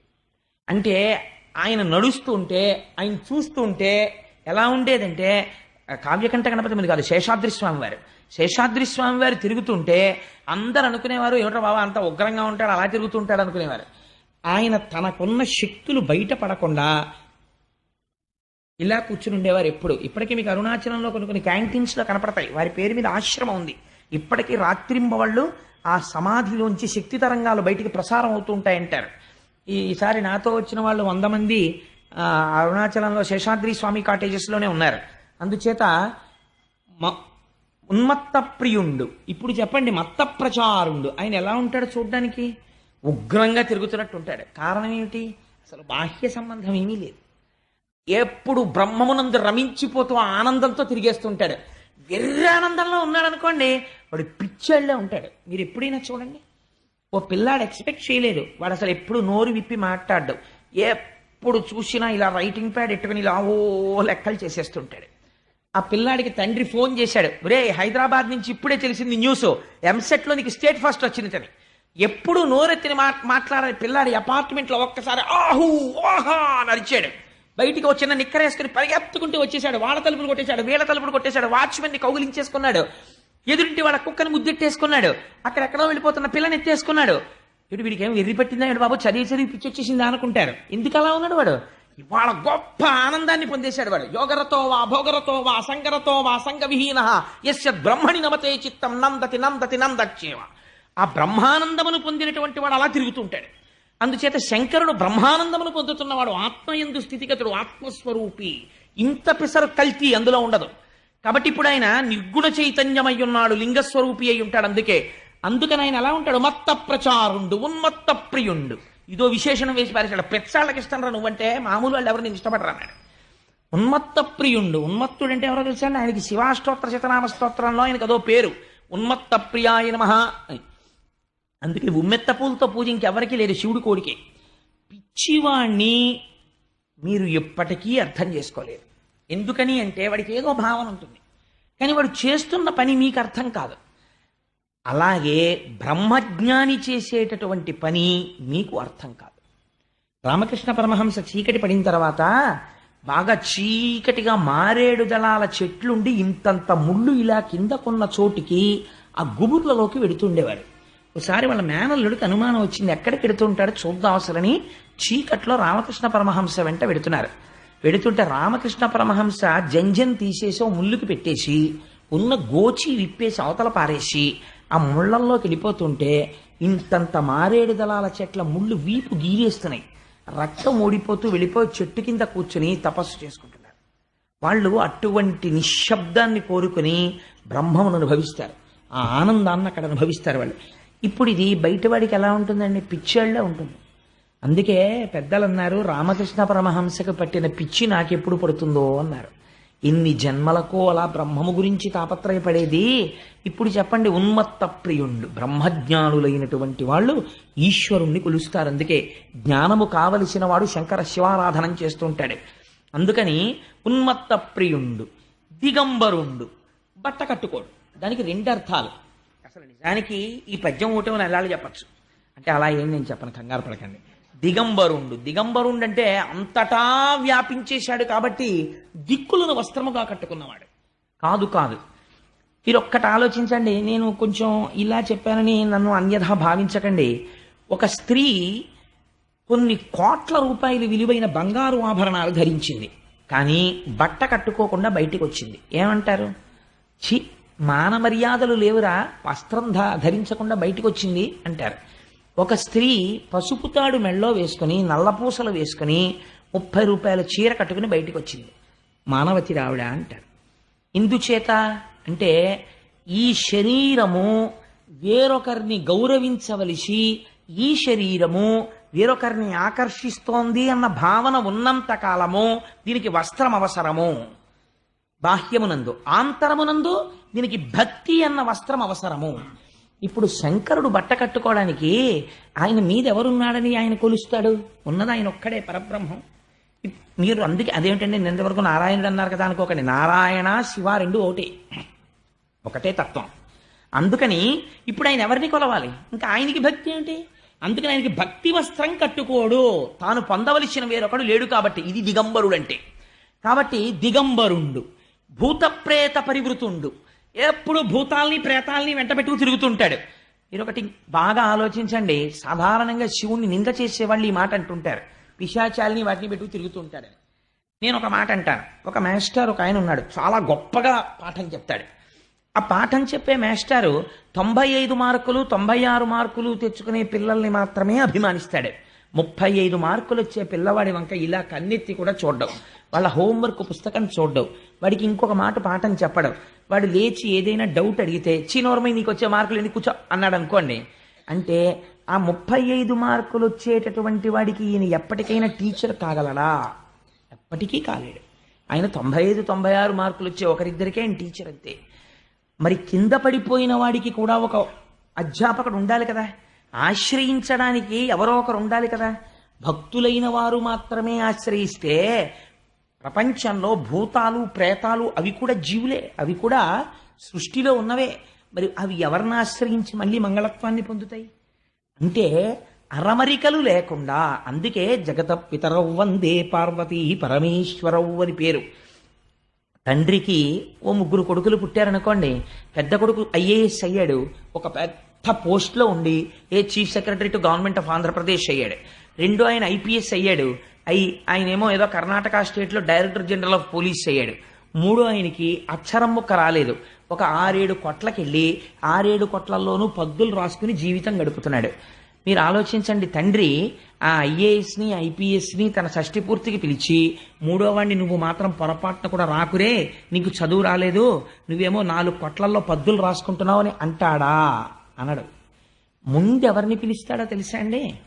ఈ కొడుకు దగ్గరికి వెళ్ళి, రే అన్నయ్య ఇద్దరు పట్టుబట్టలు అట్టుకొస్తారు, నువ్వు లేనిపోని మెహర్బానీలకు పోయి నాన్నగారికి అమ్మకి పెడదామని నువ్వు కూడా ఎగరలేని ఎత్తుకి ఎగిరి నాకు దానికి 5 వేలు పెట్టి పట్టుబట్టలు పట్టుకురాకు, ఎవరికి తెలియక్కర్లేదు, నీ మొహం కామ్గా ఈ 10,000 రూపాయలు నీ దగ్గర ఉంచుకుని బట్టలు కొని అందరిలో పట్టుకొచ్చి పెట్టండి. ఎందుకంటాడండి ఆ మాట? తండ్రి కనుక. అడుగున ఉండిపోయిన వాడి మీదే అభిమానం చూపిస్తాడు. ఒరే నువ్వు ఉంచరా అంటాడు. ఆ మనవాడిని దగ్గర పెట్టుకు చదివిస్తాడు. నీకు ఎలాగో రాలేదు, పోనీ వాడిని ఉంచరా, వాడిని నా దగ్గర పెట్టి చదివిస్తాను, వాడైనా వృద్ధిలోకి వస్తే కాస్త నీ కుటుంబం సంస్కరింపబడుతుంది అంటాడు. ఎవడు వెనకబడిపోయాడో వాడి గురించి తాపత్రయపడతాడు తండ్రి. భూతప్రేత పరివృతుండు, ఇది జగత పితరవ్వంది. భూతప్రేతాలకి కూడా తన ఆశ్రయమై ఉంటాడు. ఎంతటి విశాల హృదయుడు నా స్వామి! అందుకని భూత ప్రేత పరివృతుండు. ఇప్పుడు స్తోత్రమైందా నిందైందా ఆయనకది? ఉగ్ర పరేత భూ నికేతనుండు, శ్మశానాల్లో తిరుగుతుంటాడా ఆయన అన్నారు. నేను కొన్ని విధులు పెట్టేస్తున్నాను, ఎందుకంటే ఇప్పుడు నేను అన్ని మాటికి వ్యాఖ్యానం చేస్తూ కూర్చుంటే ఎప్పటికవుతుంది భాగవతం. అందుకని ఉగ్ర పరేత భూ నికేతనుండు, శ్మశానంలో ఉంటాడు. ఇదొక మాట. రుద్రుడు శ్మశానవాసి, శివుడు శ్మశానవాసి, కాబట్టి పూజ చేయకెళ్ళలేదు. ఆల్ రైట్, నేను ఒక మాట అంటాను, మీరు ఆలోచించండి. శ్మశానము దేనివల్ల అపవిత్రము? శవాలు పెడతాయి కాబట్టి అమంగళము. ఒకవేళ శవాలు వెళ్ళినది అమంగళమైతే, శవమున్న ప్రదేశము అమంగళమన్నది యథార్థమైతే, ఈ భూమండలమంతా శ్మశానమే. నేను ఇలా అంటాను. శ్మశానంలో చచ్చిపోయాడా, ముందు ఇంట్లో చచ్చిపోయాడా? ఇంట్లో చచ్చిపోయి శ్మశానానికి వెళ్తున్నాడు. హాస్పిటల్లో చచ్చిపోయి శ్మశానానికి వెళ్తున్నాడు. చావన్నది వచ్చింది శ్మశానంలో కాదు, ఇక్కడ వచ్చింది. పిండాండము బ్రహ్మాండములో కలిసిపోతున్న పవిత్ర ప్రదేశం శ్మశానం. మరణం వచ్చింది ఇక్కడ వచ్చింది, నీ ఇంట్లో వచ్చింది, హాస్పిటల్లో వచ్చింది, కారులో వచ్చింది, బస్సులో వచ్చింది, రైల్లో వచ్చింది. శ్మశానంలో మృత్యు ఎవరికీ రాలేదు. శ్మశానవాసి అంటే అర్థం ఏమిటంటే, చచ్చిపోయిన తర్వాత అందరూ వదిలేస్తారు. నావాడన్నవాడు ఒక్కడు రాడు.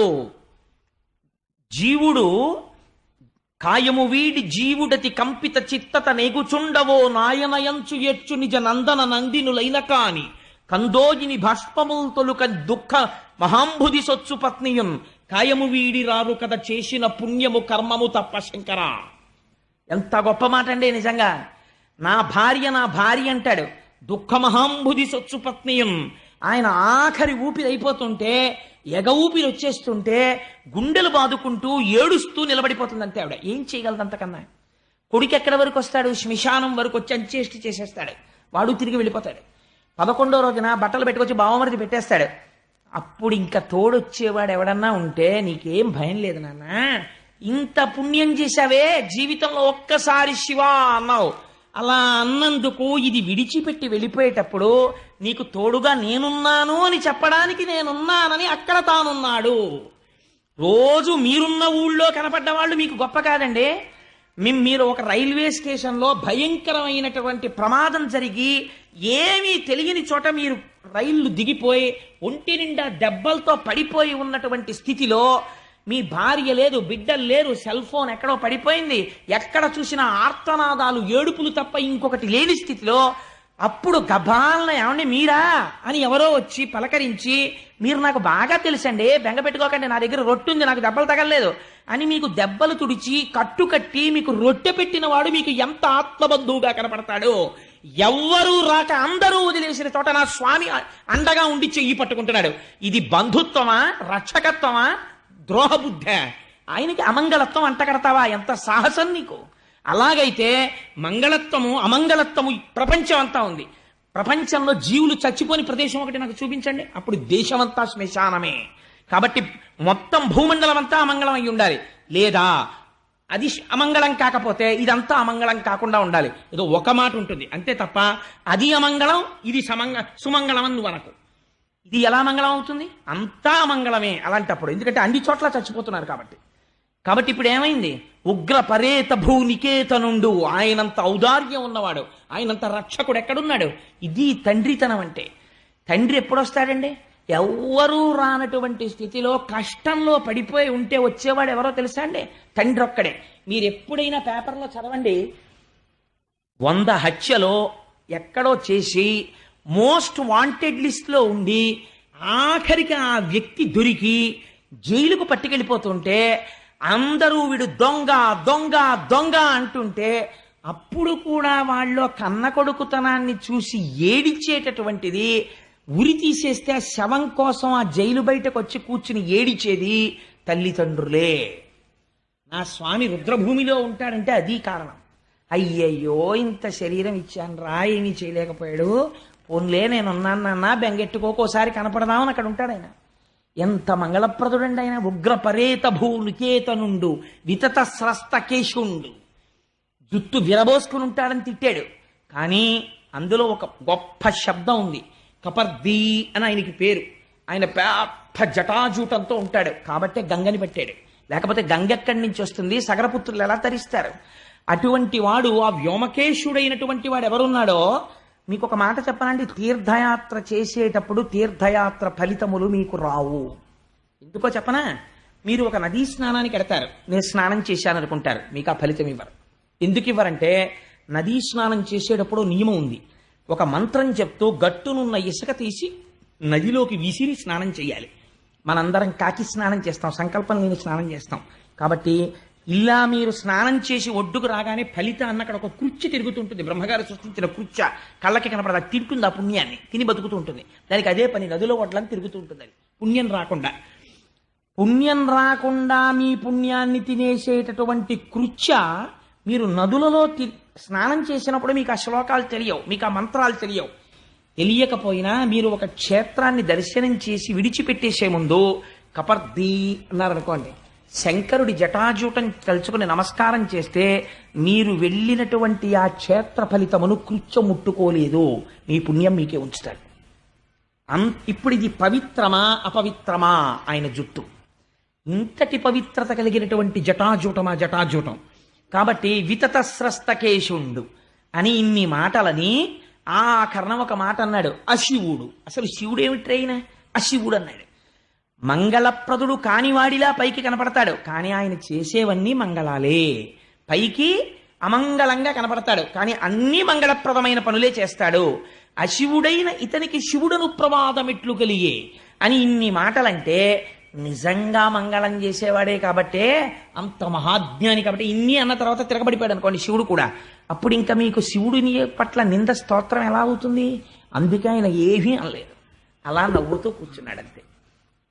దూషణ భూషణ రెండూ ఒక్కలాగే ఉంటాయి వాళ్ళకి. అలా ఉండగలగడం చాలా గొప్ప విషయం అండి. దీనుల ఎడల దీనులు ఒక ఎక్స్ట్రీమ్, తనని ద్వేషించి మాట్లాడేటటువంటి వారి పట్ల, ఇద్దరి పట్ల, పూజనీయత పట్ల, దీనుల పట్ల ఏకకాలమునందు సమానంగా ఉండగలిగినటువంటి లక్షణము కేవలము బ్రహ్మమునకు ఉంటుంది, బ్రహ్మమును అనుభవించిన వాడికి ఉంటుంది. ఇదో చిత్రమైనటువంటి విషయం. ఎందుకంటే ఎప్పుడో రమణాశ్రమంలో రమణులకు ఏదో ఉత్సవం చేసినప్పుడు ఇప్పుడు పెద్ద పెద్ద వాళ్ళందరూ వచ్చి ముందు భోజనం చేస్తారని అనౌన్స్ చేశాడు ఆశ్రమం సెక్రటరీ గారు. అదేంటి బైరాగులు వాళ్ళు బయట కూర్చున్నారు భోజనానికి, బైరాగులకి తర్వాత పెడతారు, ముందు పెద్దవాళ్ళందరూ భోజనం చేస్తారన్నారు. హైకోర్టు జడ్జీలకి పెద్ద పెద్ద వాళ్ళకి పంక్తి వేశారు. వాళ్ళతో పాటు మొదటి వరుసలో రమణ మహర్షిని కూర్చోబెట్టాలని రమణు లేరని వెతుకుతుంటే గేటు బయట బైరాగుల్లో ఈయన వెళ్ళి కూర్చునుంటే సెక్రటరీ గారికి ఎవరో చెప్పారు అక్కడ కూర్చున్నారండి ఆయనని.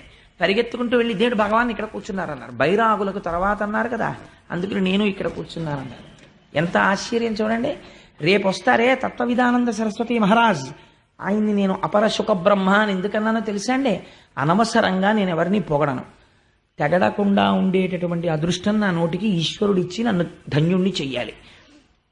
ఎందుకన్నానంటే, మీరు తత్వవిధానంద సరస్వతి మహారాజుని భిక్షకి పిలిచి, అయ్యా నాకేం లేదండి సైకిల్ మీద వచ్చానంటే, అయ్యా దానికే ఉందండి రండి సైకిల్ ఎక్కేద్దాం, సైకిల్ ఎక్కి వచ్చేస్తారు. వచ్చేసి మీ ఇంటికి వచ్చి మీరు ఏ కు అన్న మాట కూడా రానివ్వరు. అసలు ఆయనకి కులము అన్న మాటే లేదు.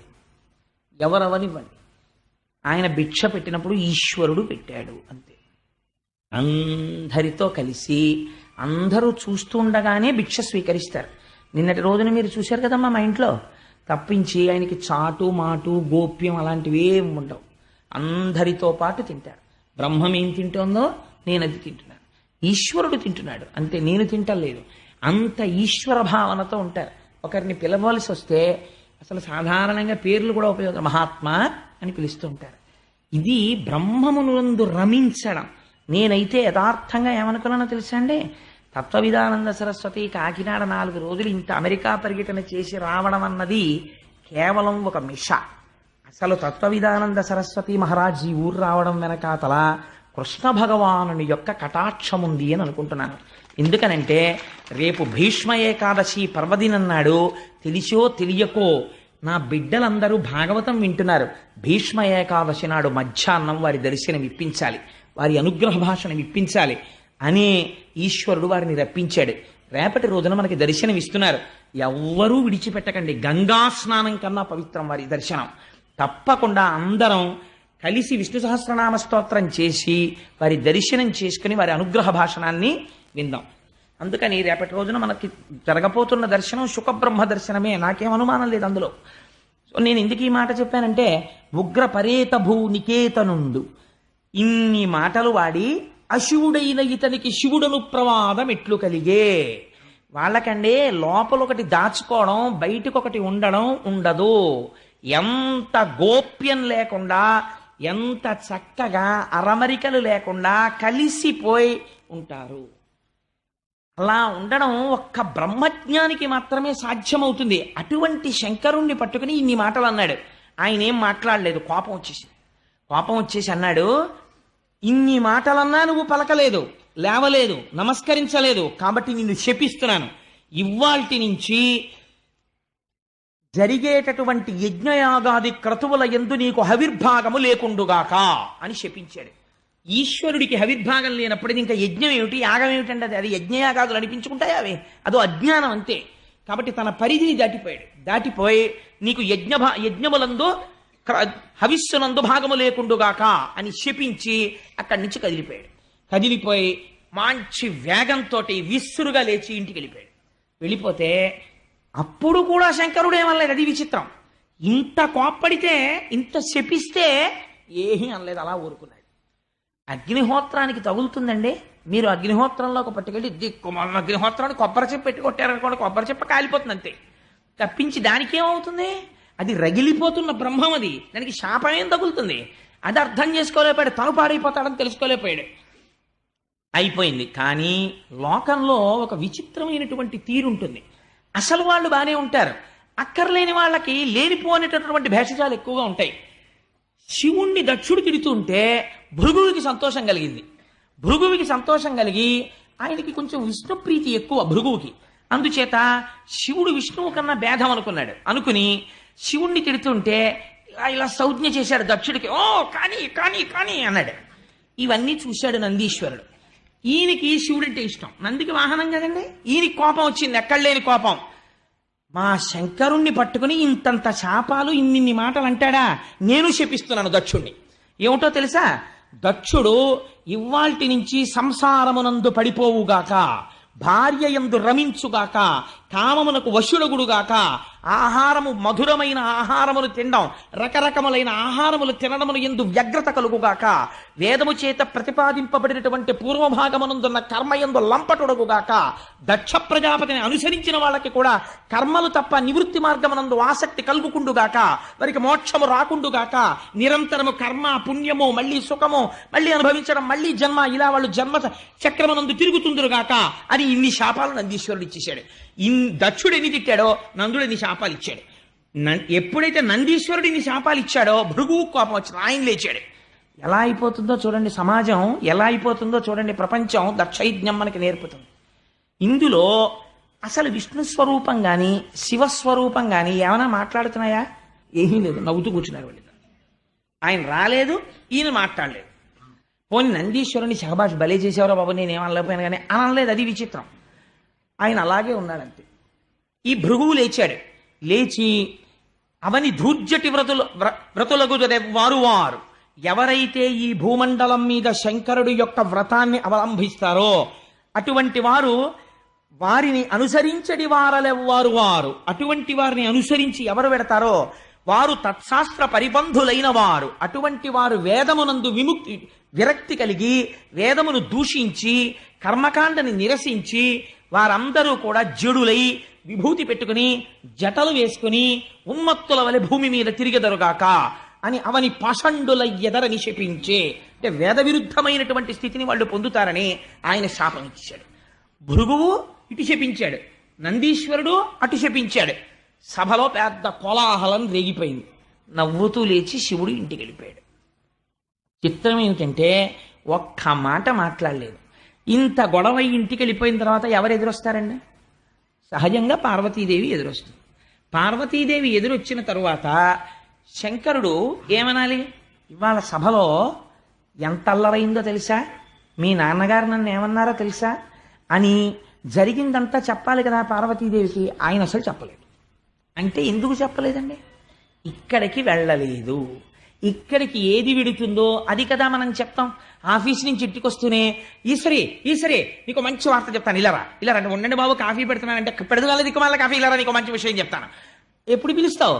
ఇక్కడ నీకు ఏదో ప్రవేశించింది, అది చెప్పేయాలని సంతోషం, అందుకని పిలుస్తావు. కానీ ఆయన అసలు ఏమీ చెప్పలేదు. అంటే మామగారు ఇన్ని మాటలన్నా ఆయనకి లోపలికి వెళ్ళలేదు. ఆయన భక్తు భర్గుడు, ఆయనకి ఎందుకు ఎడుతుంది, ఆయనకి వెళ్ళలేదు. కానీ కొన్నాళ్ళు అయిపోయింది, దక్షుడు మాత్రం కక్ష వదిలిపెట్టలేదు. ఎలాగైనా సరే అవమానించాలి రుద్రుణ్ణి. ఎందుకు అవమానించాలి, నేను ఇన్ని మాటలు అన్నాను, కనీసం మా అమ్మాయికి వెళ్ళి చెప్పలేదు, మా అమ్మాయి ఫోన్ చేయలేదు, నాన్నగారు మీరు ఇలా అన్నారు. కానీ అంటే ఫోన్ చేయలేదంటే ఆ రోజుల్లో ఫోన్లు ఉన్నాయా అని కాదు, వాళ్ళ అమ్మాయి అన్నట్టు, వాళ్ళు బాధపడినట్టు, వాళ్ళు కొంచెం చిన్నబుచ్చుకున్నట్టు ఎవరూ చెప్పట్లేదు. ఆయన పూర్వంలాగే హాయిగా సాయంకాలం ఎప్పటికి ఇంటికి వెళ్ళిపోయాడండి, మళ్ళీ మొదలెట్టేశాడు డాన్సు. జటాటవీ గలజ్జల ప్రవాహ పావిత స్థలే గలేవలం జలంబితాం భుజంగతుంగ మాలికాం ఢమడ్డమడ్డమడ్డమర్నినాదమడ్డవర్వయం చకార చండ తండవంతనోతున శివ శివం అని మళ్ళీ నాట్యం చేసేస్తున్నాడు. తన పనిలో తానున్నాడు, హాయిగా జ్ఞానబోధ చేస్తున్నాడు. మీరు నోరు వేసుకొని అలా తిట్టారా, భృగు తిట్టాడు, నంది తిట్టాడని పట్టించుకునేది రాత్రి బాగున్నాడు అంతే. ఆయన పనిలో ఆయన ఉన్నాడు అన్నారు. ఇప్పుడు మళ్ళీ అలా కాదరా, ఏదో ఒకటి చెయ్యాలి అవమానించడానికి. కాబట్టి ఇప్పుడు ఒక కొత్త వ్రతం ఒకటి మొదలుపెట్టాడు. దాన్ని ఒక నిరీశ్వర యాగం, అంటే నేను శంకరుడికి హవిర్భాగములు లేని యాగం చేస్తాను, ఇప్పుడైనా సరే బయటకు వస్తాడు కదా, కోపం వచ్చి చూస్తాను ఏం చేస్తాడు అని ఒక యాగం తలబెట్టి అందరికీ ఆహ్వానాలు పంపించాడు, శుభలేఖలు పంపించి అందులో దానికి ఒక పేరు పెట్టాడు. ఏమనో తెలుసా అండి, బృహస్పతి వసనము అని పేరెట్టాడు. దాని పేరు పెట్టేది చేస్తున్నాను. దాని ముందు వాజపేయం చేశాడు. చేసి ఒక యాగం చేస్తే దానికి అందరూ బయలుదేరి వెడుతున్నారు. ఋషులు వాళ్ళు వెళ్ళకపోతే ప్రజాపతులకు అధిపతి ఏం చేపిస్తాడో. చేస్తున్న యాగం మామూలుగా చేయట్లేదు, అవతల వాళ్ళ మీద కక్షతో చేస్తున్నాడు యాగం. ఎవరొచ్చారో ఎవరు రాలేదో బాగా పట్టించుకోవడం, ఎందుకని పార్టీలు బయటకు వస్తాయి ఇప్పుడే, అందుకని బాగా చూస్తాడు. ఈ అలవాటు ఇంతకు ముందుంది ఆయనకి, సభలో చూశాడు. చూసి శంకరుడు లేవలేదనే ఇంత అల్లరి మొదలెట్టాడు. యాగం రావడానికి అదో కారణం. అప్పుడు సభలోనే అంతలా చూశాడు. ఇప్పుడు వెళ్ళకపోతే చూడడం, లేనిపోను కూడా ఎందుకు వచ్చిందండి, వెళ్ళి ఏదో ఒకసారి నమస్కారం పెట్టి షేక్ హ్యాండ్ ఇచ్చి చాలా బాగా జరగాలండి, ఆల్ ది బెస్ట్, మీ యాగం బాగా జరగాలని మాట నేర్చేస్తే మనకి ఏ గొడవ ఉండదు పదండి అన్నారు. అంటే లోకంలో ఇలా అనే వాళ్ళ సంఖ్య చాలా ఎక్కువగా ఉంటుంది. నాన్ కాంట్రవర్షియల్ అంటారు. మనకి ఎందుకు వచ్చింది, మనం ఏమనకుండా అక్కడికి పోయి ఇక్కడికి పోతే అయిపోయా, మనం ఏమీ అనద్దు అని. అందుకని అందరూ దక్షుడి సభకు వస్తున్నారు. రాని వాళ్ళు ముఖ్యమైన వాళ్ళు ఉన్నారు, వాళ్ళు జ్ఞానం ఉన్నవాళ్ళు, వాళ్ళు రాకూడదు. అందుకని శ్రీ మహావిష్ణువు రాలేదు, చతుర్ముఖ బ్రహ్మగారు రాలేదు, వాళ్ళిద్దరు రాలేదు. మిగిలిన వాళ్ళు కొంతమంది ఋషులు వాళ్ళు అందరూ వెడుతున్నారు. వెడుతుంటే ఒక రోజున పార్వతీదేవి అంతఃపుర పైభాగంలో నిలబడి చూస్తోంది. విమానాల్లో వెళ్ళిపోతున్నారు. వెళ్ళిపోతూ వాళ్ళు చెప్పుకుంటున్నారు, దక్ష ప్రజాపతి యాగం చేస్తున్నాడు, ఆహ్వానం వచ్చింది, అందుకని మనం అందరం వెడుతున్నాం అని చెప్పుకుంటుంటే ఆవిడ విని గబగబా అంతఃపురంలోంచి కిందకి దిగి శివుడి దగ్గరికి వచ్చింది. వచ్చి ఆవిడంది, కావున ఆ యజ్ఞమునకు ఈ విభుద గణంబు లబ్ధియే గదర దిగో దేవా మన విపుడ చటకి పోవలెను కోర్కె నాకు పుట్టెడు అభవా అంది. ఎంత బాగా పిలిచిందో చూడండి. అభవా, స్వామి మీరు ఎంత దయామయులండి, మీలాంటి భర్త దొరకడం ఎంత అదృష్టం.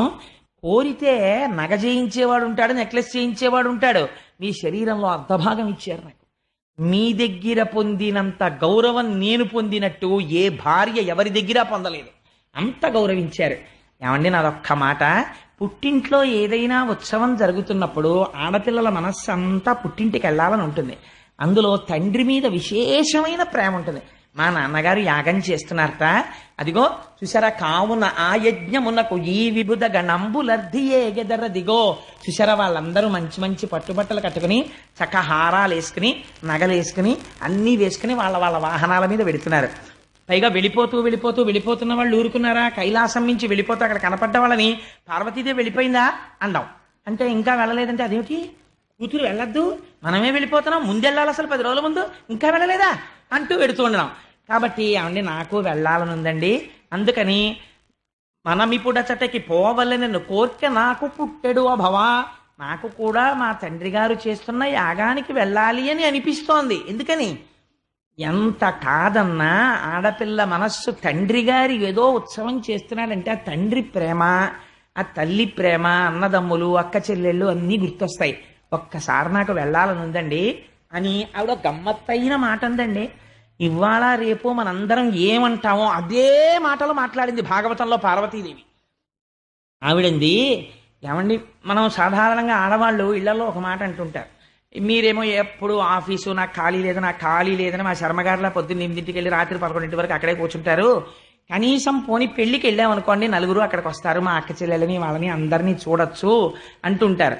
అలా ఆవిడంది, ఇప్పుడు ఈ జరుగుతున్నటువంటి యాగం చూడ్డానికి నాయనుజలు వారి ప్రాణనాథులతోడన్ బాయక ఒత్తురు మనమున్ పోయిననే వారి నచట కనుగొనగల్గున్. ఏమండి, మనం కూడా విడితే మీరు ఎప్పుడు తపస్సును అలా కూని ఉంటారు, మీరేమో ఏమీ పట్టించుకోరు. కానీ కనీసం ఇప్పుడు వెళ్తే మా 15 మంది అక్క చెల్లెళ్ళు వస్తారు, మా పిన్నులు వస్తారు, మా అమ్మ, మా తమ్ముళ్ళు అందరూ ఉంటారు కదా. మా నాన్నగారిని చూసి ఎన్నాళ్ళయిందో, ఒక్కసారి చూసొద్దామనిపిస్తోందండి, వెళదాం అంది. అనేటప్పటికీ శంకరుడు ఇలా చూశాడు. ఆహ్వాన పత్రాలు వాళ్ళందరికీ వెళ్ళాయి, వీళ్ళకి ఆహ్వాన పత్రం రాలేదు. కాబట్టి వెళ్ళొచ్చా? అల్లుడు గారంటే ఎలాంటిది? ముందు పిలవాలి, పిలుపుకు గౌరవం ఉంది. పిలుపు అనేటటువంటిది ఒక ఉత్సవం జరుగుతున్నప్పుడు ఎలా పడితే అలా పిలవడానికి వీల్లేదు. దానికి ఒక మన్నన ఉంది, ఒక మర్యాద ఉన్నది. ఆ మర్యాద పాటించాలి, ఇంటికి వెళ్ళి గౌరవంగా ఆహ్వానించాలి. అంతేగాని ఏదో దిక్కుమాలాన్ని పిలిచినట్టుగా పిలవడం అనేటటువంటిది మంచి పద్ధతి కాదు. దానికి ఒక గౌరవంతో గౌరవ పురస్సరంగా పిలవాలి. ఏదో తప్పనిసరి పరిస్థితి అయితే వేరు. సరే, అందుచేత ఆ పిలిచేటప్పుడు మనకి రాలేదు కదా ఆహ్వానం అన్నట్టుగా చూస్తున్నాడు శంకరుడు. మరి వాళ్ళందరికీ ఎలా తెలిసింది ఆహ్వానాలు వెళ్ళాయి కదా, మన ఎవరు పిలిచారని విడదాం అని చూస్తున్నాడని పసిగట్టేసింది. ఆయన మనస్సు తెలియని ఇల్లాలా మా తల్లి. అందుకని ఆవిడంది, ఏమండి పిలవలేదు అందుకే కదా మనం వెళ్ళకూడదన్నట్టుగా మీరు చూస్తున్నారు. అనయము పిలవకయుండన్ చన అనుచితమందువేని జనకు గురు సుహృత్ జననాయక గేహములకు చనుచుందురు పిలవకున్న సజ్జనుల ధిప. ఎంత గొప్ప మాట చెప్పిందో చూడండి. ఏమండి, పిలుపు అనేది ఎవరెవరి దగ్గర నుంచి వస్తే మాత్రమే వెళ్ళాలో తెలుసా? మిగిలిన వాళ్ళు పిలిస్తే వెళ్ళాలి, కానీ కొంతమంది పిలవకపోయినా వెళ్ళి తీరాలి. అలా ఎవరెవరిళ్ళకి వెళ్ళాలో తెలుసా? అనయము పిలవకయుండన్ చన అనుచితమందువేని. పిలవకుండా మనం ఎలా పెడతాం పార్వతి అంటారేమో స్వామి. వెళ్ళొచ్చు. ఎక్కడెక్కడికో తెలుసా? జనక, తండ్రి గారింటికి పిలవకుండానే ఆడపిల్ల వెళ్ళొచ్చు. ఎందుకంటే చతుర్థి విభక్తి వేసి కన్యాదానం చేయడు, అందుకని వెళ్ళొచ్చు. జనక, గురువు గారింటికి పిలవకపోయినా వెళ్ళవచ్చు, వెళ్ళి గురువుగారి దర్శనం చేసుకుని రావచ్చు. సుహృత్, మంచి స్నేహితుడు, మనసెరిగినటువంటి స్నేహితుడు. ఆ సుహృత్ అనిపించుకోవాలి అంటే ఆయన మన్నేం పిలవలేదు కదా మనం వెళ్ళక్కర్లేదు అనకూడదు. ఎప్పుడో అప్పుడు ఒకసారి వెళ్ళి చూసి వస్తూ ఉండాలి స్నేహితుడిని. అందుకని సుహృత్. జననాయక, రాజుగారి ఇంటికి వెళ్ళి రావచ్చు. రాజుగారు పిలవలేదు కాబట్టి మనం వెళ్ళలేదు అనకూడదు, రాజు ఇంటికి వెళ్ళాలి. సుహృత్ జననాయక గేహములకు చనుచుందురు పిలువకున్న సజ్జనుల దిప. ఎంత గొప్ప మాట జోడించిందో చూడండి. సజ్జనులైన వాళ్ళు పిలవకపోయినా పెడతారు ఇక్కడికంది. అంటే ఇప్పుడు వెళ్ళకపోతే పిలుపు లేదని నువ్వేమైపోతావు, కాబట్టి మనం వెళ్ళొచ్చు అంది ఆవిడ. ఆవిడ తెలివి తక్కువదండి, ఆవిడ మహాతల్లి, ఆవిడ సాక్షాత్ విద్యాస్వరూపిణి. శంకరుడు తక్కువడా? ఆయన అన్నాడు, పార్వతి నువ్వు చెప్పినది యథార్థమే. పుట్టింటికి పిలుపు లేకపోయినా కూడా ఉత్సవం జరుగుతున్నప్పుడు ఆడపిల్ల వెళ్ళవచ్చు, ఆ అధికారం ఉంది. కానీ నేను కూడా ఒక మాట చెప్తాను విను. కుటిల బుద్ధులైన కుజనుల ఇండ్లకు ఆర్యులే గవారనాదరమున పమలు ముడులు వేయిచి భూరిరోషాక్షులై చూతురది యుగాక సుదతి వినుము. ఎంత గొప్పగా చెప్పాడండి నిజంగా. కుటిల బుద్ధులైన కుజనుల ఇండ్లకు ఆర్యులే గవారనాదరమున.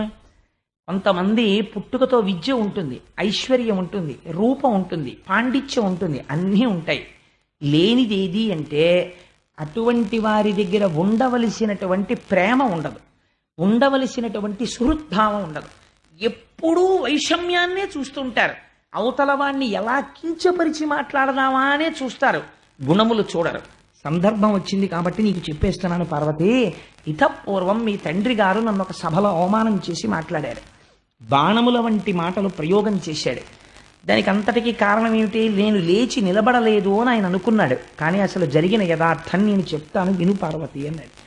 మీరు ఎప్పుడైనా పురాణంలో చూడండి, అసలు పార్వతీదేవికి చెప్పనిది శంకరుడు బయట చెప్పడు.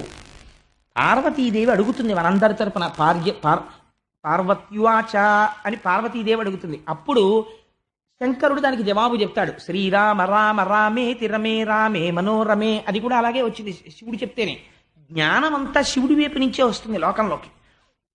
అందుకని ఇప్పుడు నీకు ఒక నిజం చెప్పేస్తున్నాను. మీ తండ్రి గారు అలా మాట్లాడారు, దానికి అంతటికీ కారణం నేను నమస్కరించలేదని. ఒక యథార్థం చెప్తున్నాను చూడు. దేహభ్రాంతి కలిగినటువంటి వాడు తను వస్తున్నప్పుడు తన శరీరమునకు నమస్కారం చెయ్యాలని కోరుకుంటాడు. కానీ ఆత్మస్థితిగతుడైనటువంటి వాడు అంతటా నిండి నిబిడీకృతమైనటువంటి వాసుదేవుడే లోపల నడిచొస్తున్నాడు అనుకుని ఆ బ్రహ్మమునందు రమిస్తున్నవాడు ఆ వాసుదేవ దర్శనం చేసుకుని అలాగే ఉండి ఆ వాసుదేవుడికే తన మనస్సులో నమస్కారం చేస్తాడు. నేను అలా చేశాను మీ నాన్నగారికి. కానీ వారు దేహబుద్ధి ఎందున్నారు, తన శరీరానికి లేచి నిలబడి నమస్కారం చేయలేదనుకుంటున్నారు. కాబట్టి వారికి నా స్థాయి తెలియలేదు. కాబట్టి వారు ఎప్పటికీ కూడా నా యందు అనుకూల్యముతో ఉండరు. కాబట్టి ఇప్పుడు మనం విడితే ఏమవుతుంది? కుటిల బుద్ధులైన కుజనుల ఇండ్లకు ఆర్యులే గవారనాదరమున, ఎలాగో అలా అవమానించాలి. అందుకని ఏం చేస్తారు? బొమలు ముడులు వేయించి తలుపు తీసి అసలు పలకరించరు, అసలు మాట్లాడరు. అంతకన్నా అవమానం ఏముంటుంది? ఒక బంధువుల ఇంటికి మీరు వెడతారు, ఎంతో సంతోషంగా వెడితే అసలు మిమ్మల్ని పలకరించరు, మీతో మాట్లాడరు, ఊళ్ళో వాళ్ళని కూర్చోబెట్టి వాళ్ళతో మాట్లాడుతుంటారు. అప్పుడు మీ మనస్సు ఎలా ఉంటుంది? చిన్న బుచ్చుకుంటుంది. ఎట్రా అంత దూరం నుంచి వచ్చాం, కనీసం అయ్యో ఎప్పుడు బయలుదేరావు, ఎప్పుడు వచ్చావు, కాఫీ తాగావా అని కూడా అడగలేదు. ఆఖరికి అరగంటో గంటో చూసి మీరే బాగుండదని మీరేదో మాట పలకరిస్తారు. విననట్టుగా అంతే, అవును అలాగే అలాగే అని వదిన అని మళ్ళీ ఇటువైపుకి తిరిగి ఎవరో ఊళ్ళో వాళ్ళతో మాట్లాడుతుంటారు. అప్పుడు మీ మనస్సు ఎలా ఉంటుంది? చాలా బాధగా ఉంటుంది. ఇవి శివుడు చెప్పాడండి, నా సొంతంగా చెప్పట్లేదు. ఆర్యులేగ వారనాదరమున, కోటేశ్వరరావు అబద్ధాలు చెప్పారంటే మీరు భాగవతం వెళ్ళి చూడండి కావాలంటే. లోకాన్ని వడగట్టి మాట్లాడిందండి భాగవతం. బొమలు ముడులు వైచి ఇలా ముందు చూడగానే తలుపు తీయగానే సంతోషంగా రండి అనరు, ఇలా చూస్తారు. ఇలా చూసి భురిరోషాక్షులై అంటారు. భురిరోషాక్షులై కోపంతో ఇలా చూస్తారు. అక్కడికే సగం చచ్చిపోతాం. అప్పుడు ఏమవుతుందో తెలుసా పార్వతి? పైగా అదియుగా అకసుదితి ఇదియు వినుము. ఇంకా జరిగేది ఏమిటో నేను చెప్తాను విను. వాళ్ళు ఎంత దారుణమైన మాట మాట్లాడతారు, ఎంత అవమానిస్తారంటే దాని వలన రాత్రి నిద్ర పట్టదు. ఇంటికొచ్చి నీ ఇంట్లో నీ మంచం మీద నువ్వు పడుకుంటే ఆ మాటలే శూలాల్లా గుచ్చుకుంటుంటే నిద్రపోక కన్నులంబట నీరొస్తుంది. కాబట్టి బంధువైనా సరే ఆదరణ లేనివాడైనప్పుడు వాడు ఎంత గొప్పవాడైనా వాడి గడప తొక్కకుండా ఆర్యులు ఉండవచ్చు. అంతకన్నా దూరపు బంధుత్వం ఉన్న వాళ్ళ ఇంటికి వెళ్ళు, దగ్గర బంధుత్వమైన వాళ్ళ ఇంటికి వెళ్ళక్కర్లా. ఎందుకు వెళ్ళక్కర్లా? వాళ్ళకి మర్యాద తెలియదు, ప్రవర్తన తెలియదు, అందుకని వెళ్ళక్కర్లేదు నువ్వు. ఆర్యులే, ఇది భాగవతం చదువుకున్న వాడైతే అలా వెళ్ళకపోతే వాడు ఎందుకు తప్పు పట్టడానికి వీల్లేదు. వీడు మా ఇంటికి రాని అక్కడికి వెడతాడే అని అడగడానికి వీల్లేదు. నీ ప్రవర్తన మార్చుకో, వాడు వస్తాడు నీ ఇంటికి. ఈ శంకరుడు చెప్పిన తీర్పు. అందుకని నా సొంత అన్నదమ్ముడు ఒక ఊరిలో ఉండి, అన్నదమ్ముడైతే మళ్ళీ నీతి వేరు. తనకి పెదతండ్రి పినతండ్రి పిల్లలు ఉన్న ఊళ్ళోనే దూరబంధువు ఉన్నారనుకోండి, పెదతండ్రి పినతండ్రి పిల్లలకి మర్యాద తెలియనప్పుడు నువ్వు దూరబంధువు ఇంటికి వెళ్ళొచ్చు, తప్పులేదు. ఎందుచేత? కుటిల బుద్ధులైన కుజనుల ఇండ్లకు వార్యులేక వారనాదరమున బొమలు ముడిలు వేయిచి భూరి రోషాక్షులై చూతురదియు కాక ఇది ఇసురతి వినుము. శంకరుడు నిర్దాక్షిణ్యంగా తీర్పు చెప్పాడు. అందుకని మనం వెళ్ళకూడదు పార్వతి. ఇంకొకటి చెప్పనా? ఇను ఉత్కృష్టుండకు దక్షుని సుతలలో ప్రియసుతవైనను నా అనుబంధముచే జనకునిచే పూజబడయ జాలవు తరుణి. నువ్వు దక్ష ప్రజాపతి యొక్క కుమార్తెలలో చాలా ఇష్టమైన పిల్లవి. ఎందుకని? కడగొట్టున 16వ దానిగా పుట్టావు. కలశ పాధోరాశి గర్భవీ చిమ తల్లి కడుపారనెవ్వాని కన్న తల్లి అంటారు. తల్లికిట ఆఖరణ పుట్టిన పిల్లలంటే చాలా సంతోషంగా ఉంటుంది, తండ్రికి పైన పుట్టిన వాడంటే ఇష్టం ఉంటుంది, రామాయణంలో చెప్తారు. అందుకని ఆఖరణ పుట్టినటువంటి దానివి కాబట్టి సహజంగా మీ తల్లికి మీ తండ్రి గారికి కూడా నువ్వంటే ఇష్టమే.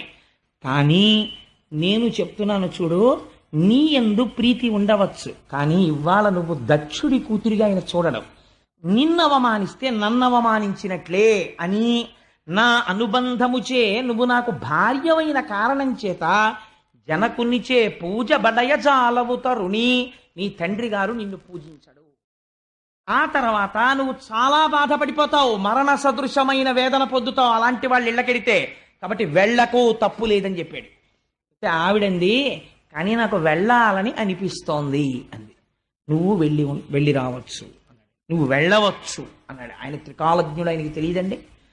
అనేసరికి తల్లి గబగబా పక్కన పరమశివుడు రావట్లేదు అన్న బాధతోటే బయలుదేరింది. అబ్బో ఏమి వర్ణన చేస్తారో, ఆ కాళ్లకున్నటువంటి గజ్జలు మోగుతుండగా పట్టుపుట్టం కట్టుకుని అమ్మవారు బయలుదేరితే వెంటనే శివుడు సైగ చేశాడు. ప్రమథగణాలందరూ అమ్మవారు ఆడుకుంటూ వెళ్ళడానికి పూలబంతులు, మధ్యలో చూసుకోవడానికి అద్దాలు, పెట్లతో బంగారు ఆభరణాలు, చీనాంబరాలు అన్నీ పట్టుకుని అమ్మవారి వెనకాతల ఎందుకైనా మంచిదని రక్షణగా మణిభద్రుడితో కలిసి ప్రమథగణాలు బయలుదేరాయి. అందరూ కలిసి పుట్టింటికి వచ్చారు. వచ్చేటప్పటికి దక్ష ప్రజాపతి ఎదురుగుండా కూర్చునున్నాడు. దక్ష ప్రజాపతి పరివారం అంతా కూర్చునున్నారు. ఆ యాగం దేనికోసం చేస్తున్నాడు? శివుణ్ణి అవమానించడానికే చేస్తున్నాడు. వృషభవాహనం దిగి పార్వతీదేవి ఇంట్లోకి వస్తోంది. ఏ తల్లి అనుగ్రహం ఉంటే పసుపు కుంకాలు నిలబడతాయో, ఏ తల్లి అనుగ్రహం ఉంటే ఐశ్వర్యం వస్తుందో, అటువంటి తల్లి నడిచి వస్తోంది తన కూతురై దాక్షాయణి అని పేరు పెట్టుకుని. లేవలేదు, పలకరించలేదు. పలకరించకపోతే పోతన గారు అంటారు, ఆ తల్లి ఇంత కష్టపడి వెడితే చనుదించిన యమ్మగువను జననియు సోదరులు తప్ప సభలోని వారెవ్వరు దక్షుని భయము వలన అనయము పలుకరింపరైరి మహాత్మా. కనీసం ఆ దక్ష ప్రజాపతి యొక్క భార్య, అక్క చెల్లెళ్ళు తప్ప, అన్నదమ్ములు తప్ప దక్షుడు ఏమ్మా వచ్చావా అని కూడా అనలేదు. ఇంత ప్రేమగా చూసే తండ్రి అమ్మ నువ్వు వచ్చావా అమ్మ రా అని అనలేదు. ఇది ఇక్కడ భర్తని నిందించాడు. తను వచ్చింది, అమ్మ వచ్చావా అని కూతురు మీద ప్రేమ చూపించలేదు. చాలా బాధపడింది. ఆ తల్లి వచ్చింది, పిన్నులు వచ్చారు, అన్నదమ్ములు వచ్చారు, పలకరించారు. సభామంటపంలోకి వెళ్ళింది. ఒక్కళ్ళు ఆవిడ్ని పలకరించలేదు. ఎందుకు పలకరించలేదు? దక్షుని భయము వలన. ఎవరు పలకరిస్తే ఏం చెప్పిస్తాడో, అవమానించడానికే కదా చేస్తున్నాడు యాగం. అందుకనే దానిలా తీరా వెళ్ళి ఎంతంత పాపం మూట కట్టుకుంటారో చూడండి. ఎవ్వరూ పలకరించకపోతే ఆవిడ చాలా ఖేదం పొందింది. ఆఖరికి యాగమంటపంలో అమ్మ అలా కూర్చో అని అనలేదు. అనకపోతే మణిభద్రుడు అన్నవాడు చూశాడు. అమ్మవారు ఉగ్రమైన తేజస్సుతో చూస్తోంది, సమస్త బ్రహ్మాండములను కాల్చేస్తుందా అన్నట్లు. ఇప్పుడు చూశాడు. చూసి విచ్చుకత్తులు పైకి తీశారు. చంపి అవతల పారేస్తాం ఈ దక్షుణ్ణి అన్నారు. అమ్మవారి కోపం. అమ్మవారు వారించింది, చంపకండి అని పిలిచింది. దక్షుణ్ణి ఇలా రా అంది. వచ్చాడు, నిలబడ్డాడు. ఏమిరా నీ అహంకారం? నీ చిత్తం వచ్చినట్టు కూశావా పరమశివుణ్ణి పట్టుకుని? ఇప్పుడు చెప్తున్నాను నీకు ఒక మాట. పరగచితాస్తి భస్మ నృకపాలధరున్ ఉగ్రపరేత భూచరుండని పిశాచయుక్తుడని శర్వున మంగళగాతలంపరెవ్వరున్ మరి అవ్వాక్పతి ముఖ్యులం మహాత్ము పాద సరోజ రేణువులు సమ్మతి దల్పరెమస్తకంబులన్ అని అడిగింది. నువ్వు మాట మాట్లాడితే ఒక మాట చెప్తున్నావని నాకు తెలిసింది. ఎప్పుడు మాట్లాడినా పరగచితాస్తి భస్మ, బూడిద రాసుకుంటాడు, భూతప్రేతాలతో తిరుగుతాడు, శ్మశానంలో ఉంటాడని కారు కూతలు కూస్తున్నావు శంకరుణ్ణి ఉద్దేశించి. నీ హద్దు నువ్వు తెలుసుకున్నావా?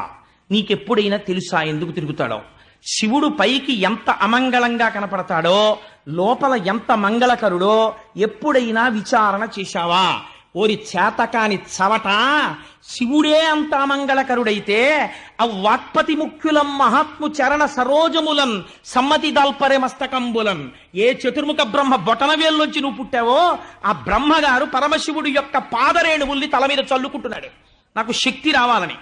బ్రహ్మగారిని చూసేనా నీకు బుద్ధి రాలేదరా? ఇంకా ఎందుకు మాట్లాడుతున్నావు? శంకరుడి గురించి తక్కువ చేసి ఎందుకు మాట్లాడుతున్నావు? శివ అన్న మాట నోటి వెంట వస్తే కొన్ని కోట్ల జన్మలలో చేసినటువంటి మహాపాతకములు దగ్ధమవుతాయి. అటువంటి శివనామాన్ని పట్టుకుని తక్కువ చేసి మాట్లాడతావా? పవి పుష్పంబగు అగ్ని మంచగు నాకూపారంబ భూమిస్థలంబగు శత్రుండతిమిత్రుడు విషము దివ్యాహారమౌ నెన్నగా అవనీ మండలి లోపలం శివ శివేచ్ఛాభాషణోల్లాసకిన్ శివ నీ నామము సర్వవశ్యకరమౌ శ్రీకాళహస్తీశ్వర అంటాడు దూర్జటి. శివనామం చెప్పుకున్న వాడికి లోటు లేదు. పవి పుష్పంబగు, రాయి కూడా పువ్వైపోతుంది, సముద్రము భూమి అయిపోతుంది, వజ్రము పూలదండైపోతుంది. అంతటి అభయంకరుడై ఎవరి నామం చెప్పుకుని లోకాలన్నీ సంతోషపడిపోతున్నాయో అటువంటి మహాత్ముణ్ణి పట్టుకుని అనరాని మాటలంటావా? దాని లోపల ఉన్నటువంటి తత్వాన్ని తెలుసుకునే ప్రయత్నం చెయ్యకుండా నీ చిత్తం వచ్చినట్టు మాట్లాడతావా? పైకి మాంసనేత్రమునకు ఏది కనపడుతోందో అది చూసి దాన్ని బట్టి నువ్వు మాట్లాడడం నేర్చుకున్నావా?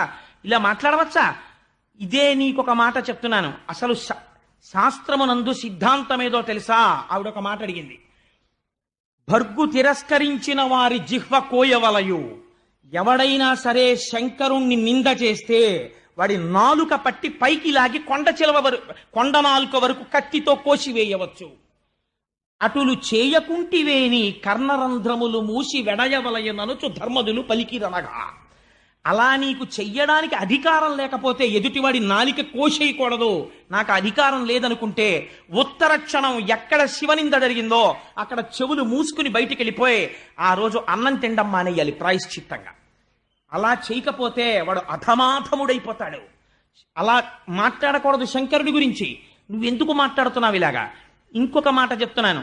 జనుల అజ్ఞానమునం భుజించిన జుకుప్సంబైన అన్నంబు సయ్యన వెళ్ళించి పవిత్రుడైన గతి ధర్మాత్ముండు ఈశ్వరుడు అఘను దుష్టాత్ముండవై నిందించిన నీ తనూభవయనంగా నోర్వ ఈ హేజభాజనమైన శరీరమును విడిచి భాస్వత్శుద్ధి ప్రాపించదన్నది.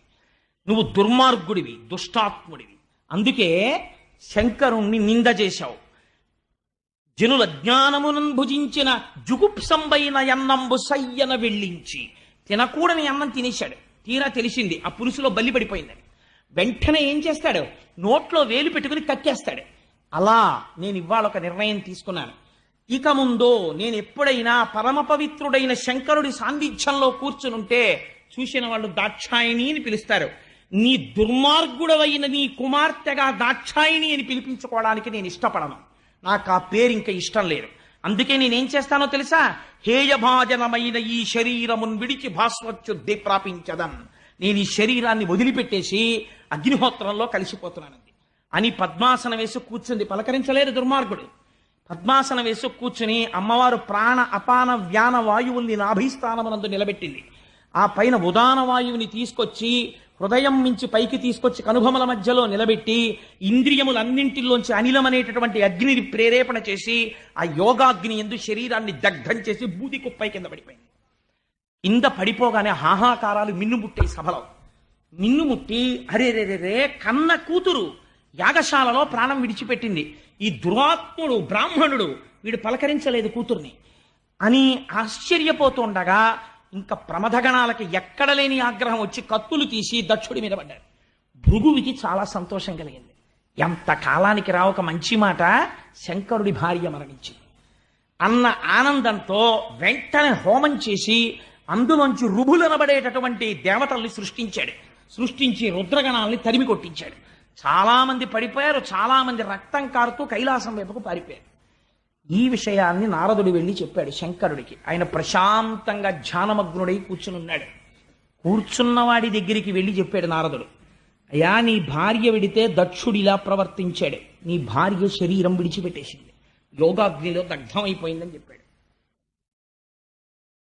ఆ మాట వినేసరికి ఆద్యుండుగ్రుడు నీలకంఠుడి దైత్యారాతి దష్టోష్టుడై ఆజ్యద్భూరి మృగేంద్ర రోషమున భీమ ప్రక్రియం నవ్వుచున్ విద్యుద్వహ్ని శిఖా సముచ్చయ రుచిన్ వెల్గొందు చెంచజ్జటన్ సజ్జ క్రోధముతోడ పుంచి వేయిచన్ శ్వాచక్రమధ్యంబుదన్. అంతే, ఎక్కడ లేని కోపం వచ్చేసింది. ఇంత శాంతమూర్తి రుద్రుడైపోయాడు. ఒక్కసారి లేచాడు, పెద్ద వికటాట్టహాసం ఒకటి చేశాడు. పోతన గారు ఆ మాటలు అలాగే పడిపోయాయి అంతే ఆయనకి. అర్జుండుగ్రుడు నీలకంఠుడి దైత్యారాతి దష్టోష్టుడై ఆజ్యద్భూరి మృగేంద్ర ఘోషమున భీమ ప్రక్రియ నవ్వుచున్. ఆ నవ్వుకి బ్రహ్మాండాలు కదిలిపోయాయి. అటువంటి వికటాట్టహాసం ఒకటి చేశాడు. భీమ ప్రక్రియ నవ్వుచున్ విద్యుద్వహ్ని శిఖా సముచ్చయ జటన్ చెల్వొందు చించెజ్జటన్. మిరిసిపోతున్న జటనొక దాన్ని ఊడబెరికాడు. ఊడబెరికి సజ్జక్రోధముతోడ పుంచి వేయిచన్ శ్వాచక్రమధ్యంబునన్. ఆ జటని తీసి నేలకేసి కొట్టాడు నిలబడి. కొట్టేసరికి అంతే, ఒక్కసారి ఆయనే సామాన్యమైనటువంటి తత్వం అండి. ఎంత సాత్వికంగా కనపడతాడో అంతటి ఉగ్రుడవుతాడు కోపం వచ్చినప్పుడు. ఆ రౌద్రాన్ని ఎవరూ తట్టుకోలేరు.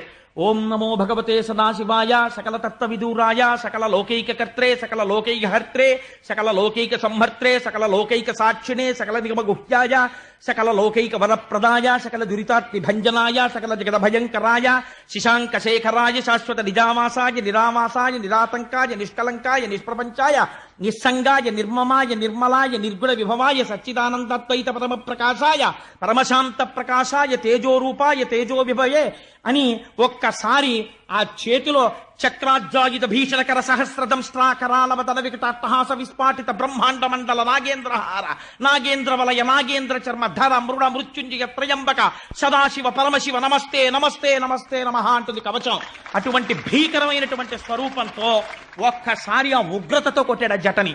కొట్టేటప్పటికి అందులోంచి అభ్రంలిహాదభ్ర విభ్రమ భ్రభ్రమ కృందీల దీర్ఘ శరీరమమల ప్రజ్వల జ్వలన దీప్త జ్వాలిక జ్వాల జజ్వల్యమాన కేశములు మెరయ జడ్డ దిగ్వేదండ శుంఠాప దుర్దండ సహస్రధృతి హేతి సంఘమప్ప వీక్షణత్రయలోక వీక్షణద్యుతిలోక నీక్షణగతి దుర్నిరీక్షమప్ప గ్రకచ కఠిన కరాళ దంస్ట్రలు మెరయ ఘన కపాలాస్తి మలికలు దనర లోక భీకర రుద్రుడగుచు మారట రుద్రుడగుచు వీరభద్రుడు దయించే. ఆ జట పెట్టి కొట్టేటప్పటికే ఒక పెద్ద శరీరం పుట్టింది అందులోంచి. ఆ శరీరాన్ని చూసేటప్పటికే హడిలిపోయారంటే ఒక మోస్తరువాడు పలకలేకుండా వీరభద్రావతారం అంటే అలా ఉంటుంది. అభ్రంలిహాదభ్ర విభ్రమ భ్రభ్రమ కృనీల దీర్ఘ శరీరమర అటువంటి నాటి స్వరూపం. అది పుట్టగానే ప్రజ్వల జ్వలన దీప్త జ్వాలిక జ్వాల జజ్వల్యమాన కేశములు మెరయ మిరిసిపోతున్నటువంటి జుత్తు జండ దిగ్వేదండ శుంఠాబ దొర్దండ సహస్రధృతి హేతి సంఘమొప్ప అటువంటి వాడై ఘన కపాలాస్తి మలికలు తనరా పెద్ద కపాలమాల ధరించాడు. వేసుకుని పెద్ద ఉద్వేగంతో ఒక్కసారి దూకాడు. దూకి శంకరుడి పాదాలకి నమస్కరించాడు.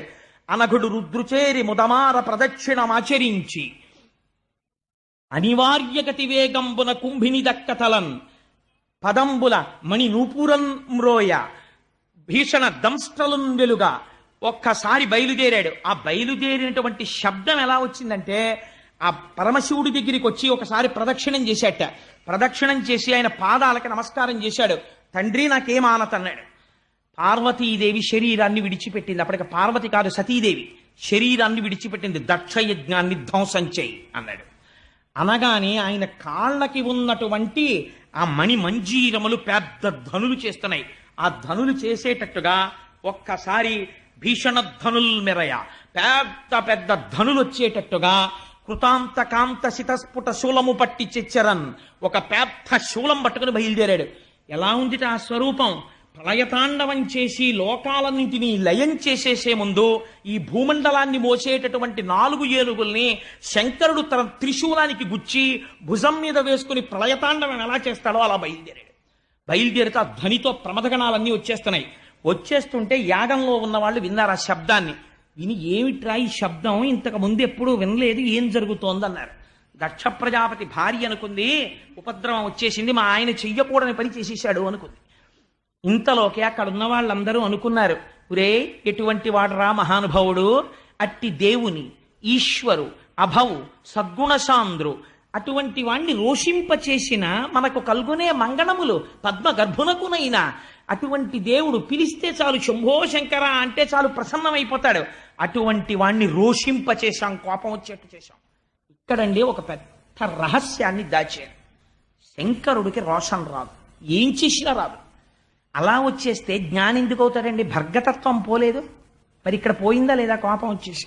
ఏమండి మీరు అంత నూరేసుకు చెప్పారే ఇంతటిదాకా భర్గుడు భర్గుడు భర్గుడని, మరి ఇప్పుడు కోపం వచ్చింది కదా అని మీరు అడగచ్చు. ఇక్కడ వేదం ఏం చెప్పిందో తెలుసా అండి? పిల్లలు గాడి తప్పిపోతే పిచ్చ పిచ్చ మాటలు మాట్లాడడం మొదలెడితే, పార్టీలు కడితే, లేనిపోనిటువంటి విషయాల్ని తీసుకొస్తే ఈశ్వరుడి విషయంలో భగవంతుడు రుద్రుడవుతాడు. పిల్లలకి బుద్ధి చెప్పించవలసి వచ్చినప్పుడు అమ్మవారు శివా విశ్వస్య భేషజీ, పిల్లలకి ఒక రోగానికి ఓ మందెయ్యాలనుకుంటుంది. ప్రశాంతంగా కూర్చున్న తండ్రిని రేకెత్తిస్తుంది. అప్పుడు ఆయన ఏమవుతాడు? శివుడు రుద్రుడవుతాడు. అప్పుడు ఎవరాపలేరు, అప్పుడు అనుభవిస్తాడు. ఆ రుద్రుడై వస్తాడు. వస్తే ఏమైంది? వీరభద్రుడు ఉదయించాడు. అసలు ఆయన రానేలేదో జటెట్టి కొట్టాడంతే. ఇంకా ఆయనే వస్తే ఎలా ఉంటుందో ఆలోచించండి. కొడితే అందులోంచి వీరభద్రుడు పుట్టాడు. కాబట్టి ఇప్పుడు మళ్ళీ ఎవరు ఆపాలి? మళ్ళీ ఆ రుద్రుణ్ణి శివుడు ఎవరు చేయాలి? శివా రుద్రస్య భేషజీ, మళ్ళీ ఆ రుద్రుణ్ణి శివుడిగా ఆవిడే చెయ్యాలి. ఎక్కడ చేసింది? లోకోపకారానికి హాలాహల భక్షణంలో ఆవిడే మళ్ళీ పిల్లల్ని రక్షించడానికి హాలాహల భక్షణం చేయించింది. ఇది అమ్మవారి యొక్క శక్తి.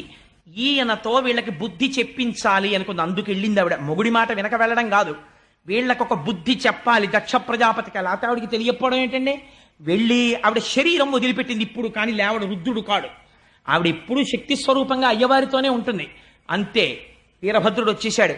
వచ్చేసి యజ్ఞమంటపాలన్నీ పడగొట్టేశారు. ఎంత గొప్ప యజ్ఞ ధ్వంసమో పడగొట్టేశారు. ఆ అగ్ని కార్యం చేసేటటువంటి మంటలు లేస్తున్నాయి. ఈ మంటలకి గౌరవం ఏమిట్రా అన్నారు.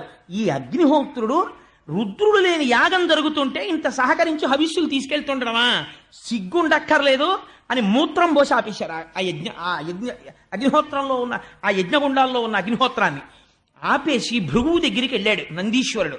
ఏమిరా నువ్వేనా ఆనాడు సభలో శంకరనింద జరుగుతుంటే ఇలా ఇలా కళ్ళెగరేసిన వాడివి నువ్వే కదా, ఇప్పుడు అనుభవిస్తావు దానికి శిక్ష అని గడ్డం కింద ఎడంచెయ్యేసి పట్టుకుని ముంజికాయని బొటనవేలు పెట్టి పైకెత్తేసినట్టు బొటనవేలుతో 2 గుడ్లు ఉత్తరించేశాడు. 2 కళ్ళు ఊడి కింద పడిపోయిన తర్వాత ఆ మీసాలు గడ్డాలు పట్టుకుని పీకేశారు పూర్తిగా. మీసం ఊడిపోయింది, గడ్డం ఊడిపోయింది. నెత్తురోడుతూ కింద పడిపోయాడు కళ్ళు కనపడకుండా. పూష అనబడేటటువంటి సూర్యుడున్నాడు, ఆయన దగ్గరికి వెళ్ళారు. ఏమయ్యా నువ్వు శంకరనింద జరుగుతుంటే పెద్ద నోరు తెరిచి నవ్వావు, ఇప్పుడు నీకు శిక్ష చూడని ఆ నోటిని గట్టిగా పట్టుకుని నొక్కారు. ఆయన 2 దవడలు తెరిచాడు. పూషదంత భిదవ్యగ్రో దక్షాత్తర హరోహర భగనేత్ర భిదవ్యక్త సహస్రాక్ష సహస్రపాత్ అని పేరు ఆయనకి. ఆ పళ్ళన్నీ పీకేశారు. పీకేస్తే బోసినోరు అయిపోయింది. అన్ని పళ్ళు పీకేసి నెత్తురు కారిపోతున్న నోటితో పూషణ వదిలేశారు. ఆఖరికి వీరభద్రుడు ఈయన దగ్గరికి వెళ్ళాడు, దక్ష ప్రజాపతి దగ్గరికి వెళ్ళి కింద పారేసి గుండెల మీద ఎక్కి కూర్చుని కత్తితో కంఠాన్ని కోసేశాడు. ఆ కంఠం తెగలేదు. ఆశ్చర్యపోయాడు. శరీరం అంతా మంత్రపూతమైపోయింది. ఎలా తుంచాలనుకున్నాడు. యజ్ఞ పశువు యొక్క శరీరాన్ని ఎలా తుంచేస్తానో అలా తుంచేస్తాను ఈ దుర్మార్గుడు శివనింద చేసినందుకు అని గుండెల మీద కుడికాలు వేసి తొక్కిపెట్టి తోటకూర కాడ తిప్పేసినట్టు కంఠాన్ని తిప్పేసి ఊడబెరికేసి దాన్ని తీసుకెళ్లి యజ్ఞంలో జరుగుతున్న అగ్నిహోత్రంలో పారేశాడు. యజ్ఞంలో కాలిపోయింది తల లేనటువంటి మొండెం పడిపోయి ఉండిపోయింది. బ్రాహ్మణులు చూసి హాహాకారాలు చేశారు. ఎంత దారుణం రా ఇది, ఇంత గొప్పగా దక్షయజ్ఞ ధ్వంసం జరిగిపోతోందని. ఎక్కడి వారాలు అక్కడ కాకావికలై పారిపోతున్నారు. దారి దొరికితే చాలని పారిపోతున్న వాళ్ళని రాళ్ల పెట్టి కొడుతున్నారు. రక్షించిన వాడు లేడు. జ్ఞాపకం పెట్టుకోండి. శివనింద ఎంత ప్రమాదకరమో, భగవంతుని యందు భేదదృష్టి ఎంత ప్రమాదకరమో పోతన గారు వ్యాసుల వారు భిక్ష పెట్టి చెప్తున్నారు జాతికి. ఈశ్వరుణ్ణి ఒక్కడిగా చూడడం నేర్చుకో, లేకపోతే పాడైపోతావు అని. ఏమైంది? అప్పుడు అందరూ కలిసి చతుర్ముఖ బ్రహ్మగారి దగ్గరికి పరిగెత్తారు. పరిగెత్తి ఆయన దగ్గరికి వెళ్ళాయా, పాపకర్మ చేసేశాం, చెయ్యకూడనటువంటి పని చేశాం, అక్కడ జరుగుతున్నటువంటి పరమశివుడికి హవిర్భాగములు లేనటువంటి యజ్ఞాన్ని చేశాం, దానివల్ల ఇంత ఉపద్రవం వచ్చింది, ఏం చెయ్యమంటావు అని అడిగారు. ఆయన అన్నాడు, మీకు అసలు బుద్ధుందిరా మీరు? క్రతుబాగా రుండగు ఈశ్వరుడు పశుపతి శర్వు భర్గు దూరీకృత యజ్ఞభాగుని చేసిన మీరు యతిదోషులు దుర్మతులకు మీరింకన్ అన్నాడు. పరమేశ్వరుడికి యజ్ఞంలో హవిస్సులు లేకుండా యజ్ఞం చేశారా? కాల్సన ఎందుకురా యజ్ఞం అని అడిగాడు.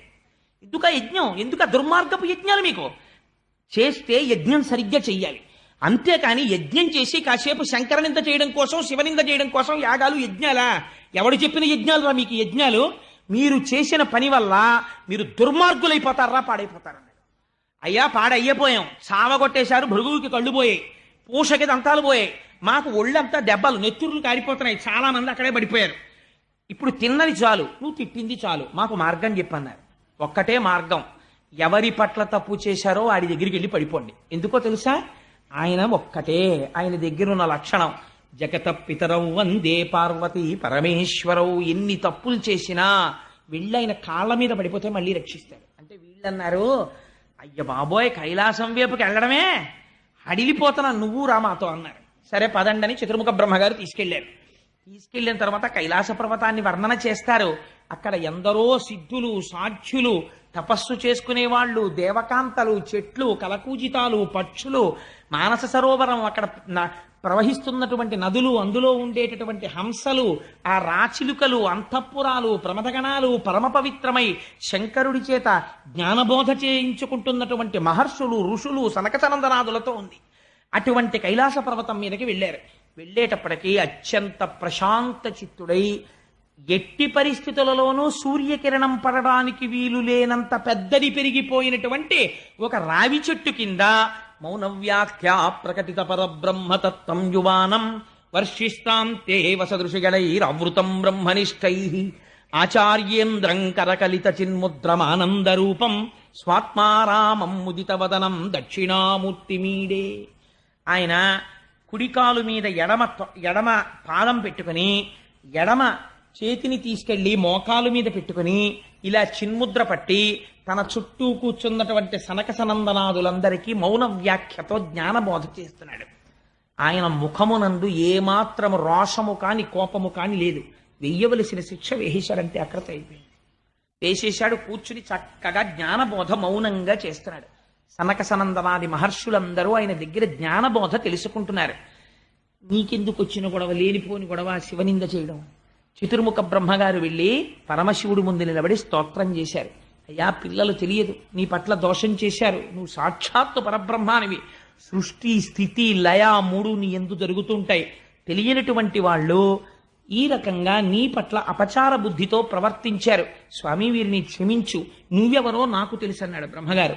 అని ఒక్క మాట చెప్తాను, ఒక్క పద్యం చాలండి. ఎంత గొప్ప పద్యం చెప్పాడంటే, స్వామి నువ్వెవరో తెలుసా, నిరంతరము కూడా అనయము వీడకయుండన్ ఎవ్వరినీ కూడా విడిచిపెట్టకుండా ఉంటూ శివశక్తి రూపమున క్రీడ సల్లుపు, శివశక్తుల యొక్క రూపంలో క్రీడ సల్పుతూ ఈ జగమంతా నటరాజతత్వంలో కదులుతూనే ఉంటుంది. అందుకే నటరాజస్వామి ఒక చేతిలో ఢమరుక పట్టుకుంటారు. ఢమరుక పట్టుకుంటే ఢమరుక మోగితే ఆకాశ గుణకం, అందులోంచి శబ్దం ఆకాశతత్వం, అంటే ఆయన సృష్టి చేస్తాడు.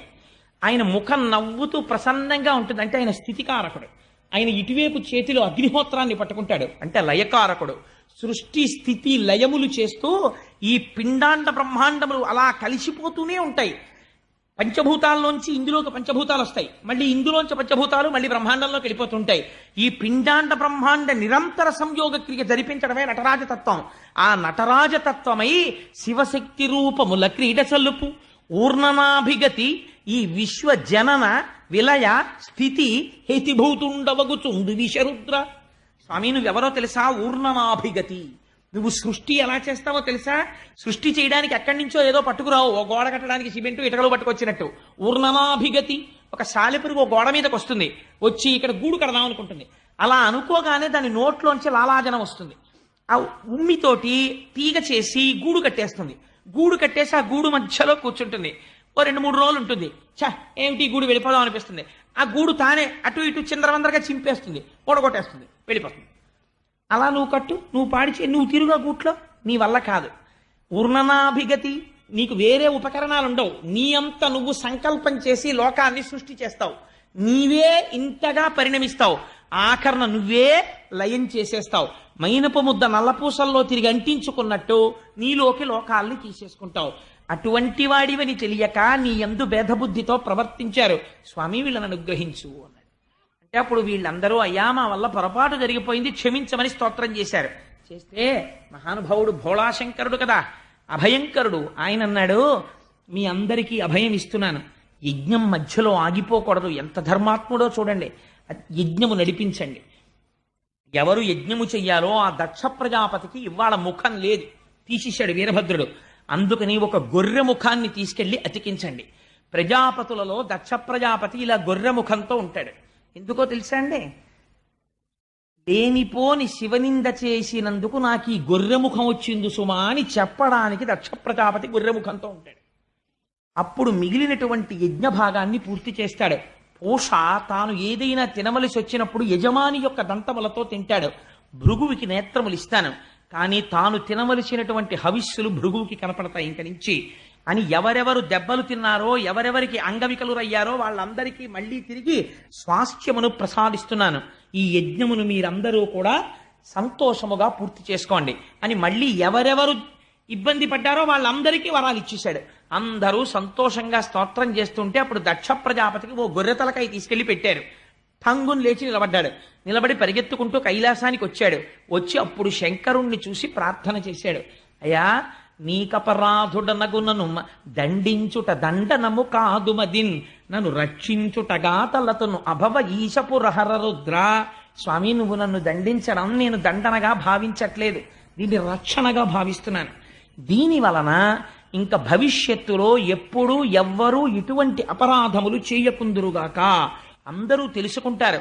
అందుకని నువ్వు నన్ను రక్షించిన వాడిగా భావిస్తున్నాను స్వామి, నన్ను మన్నించు అని నమస్కరించాడు. సరే, వెళ్ళి ఆ యాగాన్ని పూర్తి చెయ్యి అన్నారు. ఆ యాగం పూర్తి చెయ్యడానికి వెళ్ళిపోయారు. పోతనగారు అంటారు, ఈ ఆఖ్యానము చదివిన వినిన ధీమంతులకున్ ధీమతులై వినిన జుతిమంతులకున్. జుతిమంతుడు అంటే రాగద్వేషాలు లేకుండా ఉన్న సత్యాన్ని ఉన్నట్టు గ్రహించడానికి యథార్థ బుద్ధితో నిష్కల్మష చిత్తంతో కూర్చుని విన్నటువంటి వాడు ఎవడున్నాడో అటువంటి వాడికి ఆయువు ధనమును కల్గును. ఏదైనా రోగాలు వచ్చి వాడికి అపమృత్యు దోషం ఉంటే అటువంటి అపమృత్యువు పోయి ఆయుర్దాయం నిలబడుతుంది. దరిద్రుడైన వాడుంటే వాడికి ధనము కలుగుతుంది. బాయును దుఃఖములు తొలగు భవబంధములున్. వాడికి ఉన్నటువంటి సంకటములన్నీ తొలగిపోయి చిట్ట చివర వాడికి ఉన్న భవబంధములు నశించి ఎవరు దక్షయజ్ఞ ధ్వంసమును వింటున్నారో అటువంటి వారికి తుట్టతుద ఊపిరి తీస్తున్నప్పుడు ఈశ్వరానుగ్రహం కలిగి వారు శివనామము చెప్తూ కైవల్యమును పొందగలరు. అటువంటి గొప్ప ఫలితాన్ని దక్షయజ్ఞ ధ్వంసమునకు ప్రకటించారు. అంత గొప్ప ఆఖ్యానమై తర్వాత అప్పుడు వెళ్ళి యజ్ఞాన్ని పూర్తి చేసి శ్రీమన్నారాయణుణ్ణి స్తోత్రం చేస్తే అప్పుడు శ్రీమన్నారాయణుడిగా ప్రత్యక్షమయ్యాడు. ఇప్పుడు చూడండి, ఒక బ్రహ్మమే శివుడిగా కనపడుతుంది, ఒక బ్రహ్మమే విష్ణువుగా కనపడుతుంది. అప్పుడు మళ్ళీ శ్రీమన్నారాయణుణ్ణి స్తోత్రం చేసి, స్వామి నువ్వు యజ్ఞ భర్తవి, యజ్ఞభృత్ యజ్ఞకృత్ యజ్ఞీ యజ్ఞభుక్ యజ్ఞ సాధన అని ఆయనకి నమస్కరించారు. ఇవాళ దక్షయజ్ఞ ధ్వంసం ఎందుకు చెప్పవలసి వచ్చిందో చెప్పనంటే, రేపటి రోజున మనం సత్యనారాయణ స్వామి వ్రతం చేస్తాం. సత్యనారాయణ స్వామి వారి యొక్క లీల ఆశ్చర్యకరమైనది. మీకు తెలుసో తెలీదో, మన ఊర్లోనే ఉన్నారు ఇప్పటికీ వారి వంశంలో వారు. ఒక మహానుభావుడికి కలలో కనపడి, నేను రత్నగిరి కొండ మీద అంకుడు చెట్టు కింద ఉన్నాను, నన్ను ప్రతిష్ఠ చేయమని కలలో కనపడి చెప్పారు.